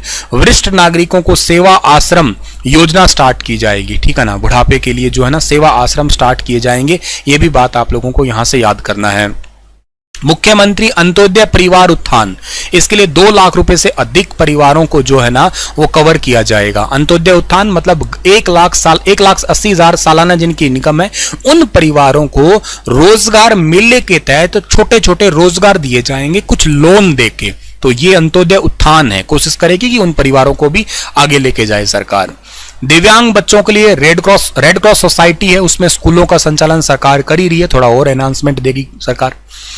ठीक है जी। उसके बाद में क्या है कि खाद्य के लिए इसमें क्या है कि 15 जिलों में ई-वेइंग मशीनें आएंगी। ठीक है ना, इसको तो खैर आएंगी मशीनें। श्रम की बात करते हैं, रोजगार की बात करते हैं थोड़ी। ठीक है ना, मजदूरों की बात करते हैं, उन पे बात आई है। तो निर्माण श्रमिकों के बच्चे जो कंस्ट्रक्शन पर्पज में लगे रहते हैं, मजदूरी करते हैं, दिहाड़ी करते हैं, उनके जो बच्चे हैं उनके निर्माण स्थल पर क्रैंच, प्ले स्कूल और साइट स्कूल खोले जाएंगे। जैसे मान लो कोई बिल्डिंग बन रही है और वो बिल्डिंग बन के तैयार होगी 2-3 सालों में, ऐसा होता है ना। अब 2-3 साल के लिए तो उनका तो यहीं रहना ही पड़ता है, तो वहीं पे ही उनके लिए आसपास अब बहुत सारे घर होते हैं, तो उनके लिए एक छोटी सी क्रैंच खोल दी जाएगी, या क्रैंच खोलने के अलावा जो प्ले स्कूल है, साइट स्कूल है, वहां पे खोले जाएंगे। उठाऊ पटक स्कूल कहिएगा आप लोग, ठीक है ना, ताकि उनके बच्चे भी पढ़ पाएं। श्रमिकों के लिए राष्ट्रीय राजधानी क्षेत्र में लेबर हॉस्टल स्थापित किए जाएंगे, ये भी एक इंपॉर्टेंट है। जैसे शहरों में क्या होता है कि चलो बिल्डिंग ट्रांसफर होती रहती है इधर से उधर, तो उनके लिए लेबर हॉस्टल बनेंगे, तो ये एक इंटरेस्टिंग है। और उनके बच्चों की ट्यूशन फीस है या उनके जो हॉस्टल की फीस है, किताबों का, कंप्यूटर की एजुकेशन, उनके लिए मुख्यमंत्री श्रम योगी प्रतिभावान योजना स्टार्ट की जाएगी। ये सब कुछ उनको फ्री में मिलेगा, मतलब उनकी ट्यूशन फीस सरकार भरेगी, उनके हॉस्टल फीस भरने वाली, किताबों का, कंप्यूटर का सब खर्चा मुख्यमंत्री श्रम योगी प्रतिभावान। सुपर इंपॉर्टेंट है, आ सकता है एग्जाम में, जरूरी याद करना, पेपर के लिए पढ़ने वाले बच्चों के लिए इंपॉर्टेंट बात है ये। पर्यावरण और वन की बात और कर लेते हैं हम लोग। हर एक जिले में लगभग 5 से 10 एकड़ क्षेत्र में जंगल सीता, अशोक, कृष्ण वट वृक्ष, कृष्ण कदम्ब, बड़, पीपल, नीम, शमी, देसी आम, नीम, वरुण और बेलपत्र लगा के अमृत वन की स्थापना की जाएगी। पेड़ कौन से लगेंगे ये जरूरी नहीं है, लेकिन ये याद रखना कि हर एक जिले में अमृत वन स्थापित किए जाएंगे। 5 से 10 एकड़ क्षेत्र में अमृत वन होंगे, जिनसे फल भी है, वैसे भी पेड़ है, हरियाली भी हरियाणा में बढ़ पाएगी। मोस्ट इंपॉर्टेंट एक स्कीम है जहां से क्वेश्चन बनेगा, हरियंका बणी पुनर्वास, ठीक है ना। हरियंका बणी पुनर्वास एक योजना है, इसके तहत 200 गांव बणिया विकसित की जाएगी आपकी, ठीक है ना। तो ये भी यूं याद करना, जहां से आपका वन क्षेत्र बढ़ेगा, एक प्रकार से यूं समझो, एक प्रकार से हरियाणा के अंदर। इंडस्ट्री में आते हैं हम लोग। अब इंडस्ट्री के लिए क्या बात हुई है, प्लग एंड प्ले सुविधाओं से लेस फ्लैटेड फैक्ट्री कॉम्प्लेक्स विकसित किए जाएंगे। ये प्लग एंड प्ले क्या होता है सर? प्लग एंड प्ले का मतलब जैसे मान लो आपका प्रिंटर है और प्रिंटर के अंदर ना कुछ खराबी आ गई आपकी, आपने पे आपका वो क्या करेगा, सीधा सीधा कार्ड बदल के चला जाएगा। वो कार्ड निकाला, नया कार्ड डाला और चला गया। That is plug and play services, इनको बोलते हो आप लोग। अनुसूचित जाति के उद्यमियों को सूक्ष्म और लघु उद्योगों के लिए भूमि मूल्य में 20% की छूट दी जाएगी। अनुसूचित जाति है जो शेड्यूल्ड कास्ट से रिलेटेड है, शेड्यूल्ड ट्राइब में तो है नहीं, पर पिछड़े वर्ग के जो लोग हैं और वो बिजनेसमैन है और वो छोटा कोई अपना सेंटर कोई उद्योग सेटअप करना चाहते हैं, जमीन लेना चाहते हैं, तो उसको 20% कम रुपए में मिलेगी, ये सरकार कह रही है।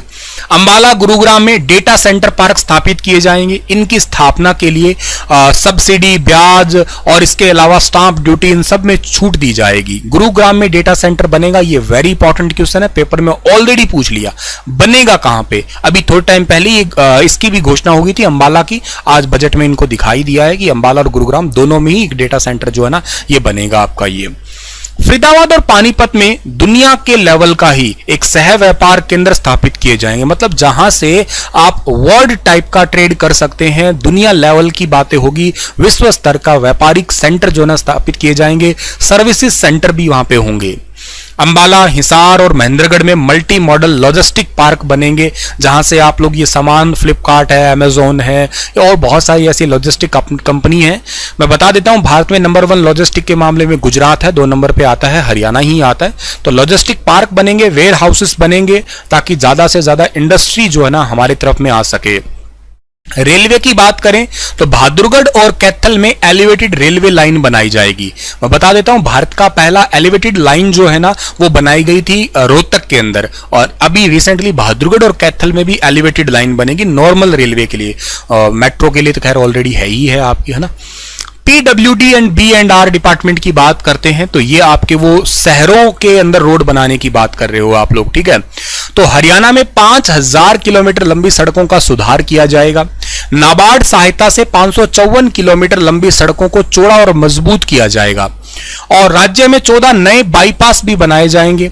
36 नए जो है ना आपके ROB और RUB भी बनाएंगे। और बल्लभगढ़ शहर में, ये इंपॉर्टेंट है, 215 करोड़ रुपए की लागत से एलिवेटेड सड़क, अभी मैंने बताई थी ना आप लोगों को कि एक तो आपका एलिवेटेड रेलवे ट्रैक भी बन रहा है और एक एलिवेटेड सड़क बनेगी स्पेशली। हिसार में 723 करोड़ रुपए की लागत से एलिवेटेड रोड, ये भी एक इंपॉर्टेंट है। हिसार शहर के अंदर, आप अगर हिसार से हैं तो शायद समझ गए होंगे कहां से बता रहा हूं मैं। ये जिंदल पुल जो है ना स्टार्ट होता है वहां से लेके और फिर डाबड़ा चौक वाला पुल हो गया, नागुरी गेट तक आते आते ये रानी लक्ष्मीबाई चौक वाला पुल हो गया, बस स्टैंड से निकाल के पूरा एक ऊपर सड़क बनेगी। लगभग 8-8.5 किलोमीटर पड़ता है। ये बहुत ज्यादा ट्रैफिक होने लग गया आजकल इस रोड पे, मेरे हिसाब से अगर आप हिसार के हैं तो इसको तो फील करते ही होंगे। तो ये एक बहुत एक इंटरेस्टिंग सा प्रोजेक्ट है, प्रैक्टिकली यूज होगा इसका। हालांकि इससे शहर की गतिविधियां, शहर का ग्रोथ वो तो रुक जाता है क्योंकि शहर दब जाएगा, आने जाने मतलब एक टाइप का इकोनॉमी में थोड़ा कम होता है, लेकिन हाँ शहर तेजी से गति भी तो करेगा, वो भी फर्क पड़ेगा। 100 किलोमीटर लंबी नई सीवर लाइन जो है ना वो बिछाई जाएगी जन स्वास्थ्य के अनुसार। इसके अलावा सिंचाई की बात अगर करते हैं हम लोग यहां पे, तो सिंचाई के लिए क्या है, सिंचाई के लिए बात यह आती है आपकी कि अटल भूजल योजना के तहत पानी की कमी वाले खंडों के गांवों में 1000 पीजोमीटर स्थापित किए जाएंगे। ये पीजोमीटर क्या करते हैं, ये लिक्विडिटी को चेक किया करते हैं, कितना लेवल है उसको चेक करने के लिए पीजोमीटर स्थापित किए जाएंगे। लगभग 2.5 लाख एकड़ खेती योग्य कमांड क्षेत्रों को सूक्ष्म सिंचाई, ऐसी जमीन पड़ी है जहां पे पानी है नहीं, लगभग 2.5 लाख एकड़ ऐसी जमीन है, उनको माइक्रो इरिगेशन पहुंचाई जाएगी, फवारा कृषि वगैरह ये इरिगेशन सिस्टम पहुंचाया जाएगा, फवारा से जो पानी लगाते हैं ना वो पंप सेट पहुंचाए जाएंगे जिसपे खेती हो सकेगी।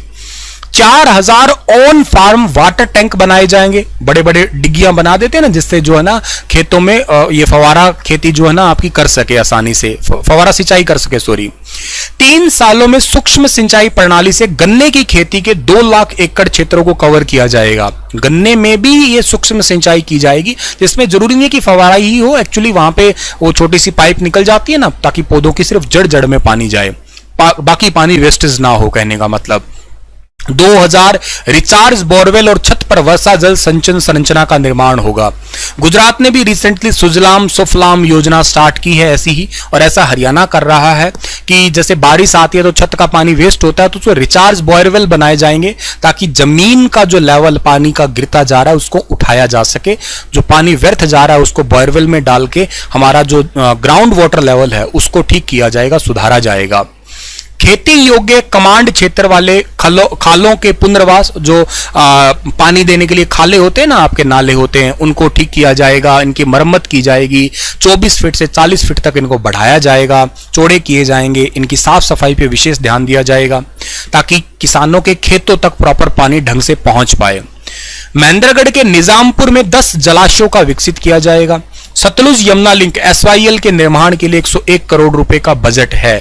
अब ये SYL का खैर मुद्दा तो बहुत बड़ा है, पर इन्होंने अपने आप से 101 करोड़ रुपए दिए हैं शगुन के, वो भी खैर अच्छा ही काम किया है इन्होंने, ठीक है। चलो उसके बाद की बात करते हैं हम लोग, एनर्जी की बात करते हैं, ठीक है ना। एनर्जी में क्या बात आ रही है आपकी, एनर्जी के लिए बात ये आती है सर आपकी यहां पे कि पीएम कुसुम, एक सेकंड का 800 मेगावाट यहां पे पहले है, ठीक है। ये क्वेश्चन वैसे वेरी इंपॉर्टेंट है, एग्जाम पर्सपेक्टिव, इनको याद रखना। 800 मेगावाट क्षमता का एक नया थर्मल पावर प्लांट बनेगा, एक यमुनानगर में प्रस्तावित है ऑलरेडी आपका, और 2019 से 21 तक की अवधि में आवेदन करने वाले नलकूप कनेक्शन जारी कर दिए गए हैं। एक पीएम कुसुम योजना है, सुपर इंपॉर्टेंट है, एग्जाम पर्सपेक्टिव ये पूछा जा चुका है। सोलर पंप लगते हैं इससे, पीएम कुसुम योजना से। कोई पूछे पीएम कुसुम योजना से क्या होता है, तो पीएम कुसुम योजना से हरियाणा में सोलर पंप जो है ना वो लगाए जाते हैं, और टोटल आने वाले टाइम में जो है ना वो 70,000 नए सोलर पंप जो है ना लगाए जाएंगे।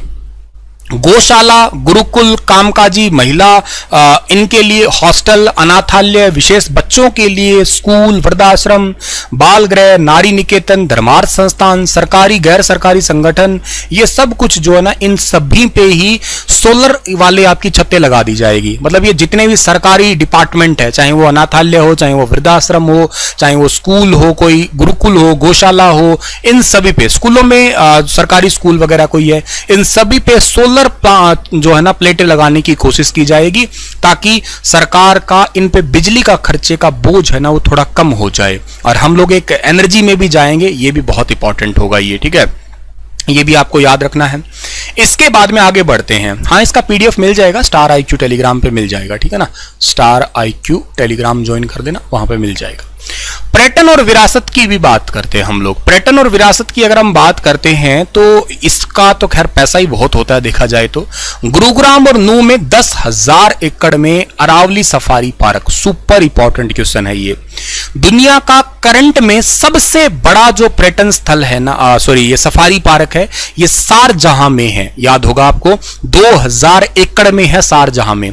लेकिन अब ये उससे भी बड़ा, 5 गुना बड़ा बनेगा 10,000 एकड़ में। 6,000 एकड़ गुरुग्राम का होगा, 4,000 एकड़ नूह का होगा, दोनों को मिला के अरावली बायोडाइवर्सिटी पार्क या अरावली बायो जंगल सफारी का मजा आप लोग ले सकते हैं अपने हरियाणा के अंदर ही, वेरी इंपॉर्टेंट। महेंद्रगढ़ में चौवन ऋषि के प्राचीन आश्रम स्थल डोसी की पहाड़ी में भी पर्यटन स्थल बनेगा, और सूरजकुंड में अक्टूबर नवंबर 2023 में दिवाली उत्सव मेला भी लगाया जाएगा। मतलब सूरजकुंड में एक ही मेला लगता है अब तक, तो अभी जो हटा ना आपका 3 फरवरी से 19 फरवरी के बीच में था, और इस बार तो पार्टनर नेशन आपके ये SCO के मेंबर थे, ठीक है ना। लेकिन ये इस बार दिवाली के आसपास भी एक मेला और लगेगा ताकि ज्यादा से ज्यादा पर्यटन क्षेत्र है ना उसको बढ़ावा दिया जा सके हरियाणा के अंदर। इसके बाद में और सेक्टर कौन सा रह गया भैया? और सेक्टर रह गया हमारा परिवहन सेक्टर रह गया। थोड़ा सा और रहा है हमारा बजट अब, ठीक है ना। तो परिवहन सेक्टर की ओर बात करते हैं हम लोग। परिवहन की बात कर रहे हो तो किलोमीटर प्रणाली की बात की जा रही है। इसके तहत 1000 और बसें संचालित की जाएगी, जिसमें 200 मिनी बसें होंगी, छोटी छोटी बसें लाई जाएंगी जिसमें शहरों में भीड़ भाड़ या जाम वगैरह ना लग सके। हरियाणा रोडवेज में जो है ना वो राजस्व रिसाव जांच प्रणाली की लागू की जाएगी। सभी मतलब घाटा जो हो रहा है, कहां घाटा हो रहा है उसको चेक किया जाएगा। E ticketing very very important है। आने वाले टाइम में ऐसा ही कुछ होगा कि आप लोग मतलब घर बैठे टिकट ले लोगे, आप कैशलेस सुविधा पे काम करोगे। ई टिकटिंग प्रणाली, हालांकि ये लागू इसकी लॉन्च तो किया था हमारी भारत की राष्ट्रपति जी ने 29 नवंबर 2022 को, लेकिन इसको लागू कर दिया जाएगा जल्द ही, इसी साल में ही। रेवाड़ी सहित नगर निगम वाले 9 शहरों में सिटी बस सेवा स्टार्ट की जाएगी। हिसार में तो ऑलरेडी चलती है, पर बाकी जहां नहीं है वहां सिटी बस सेवा स्टार्ट हो जाएगी। सार्वजनिक निजी भागीदारी से गुरुग्राम, बल्लभगढ़, हिसार, सोनीपत, करनाल, पीपली में नए मल्टी मॉडल बस पोर्ट स्थापित किए जाएंगे। जैसे चंडीगढ़ वगैरह शहरों में बस पोर्ट है, ऐसे बस पोर्ट बनेंगे।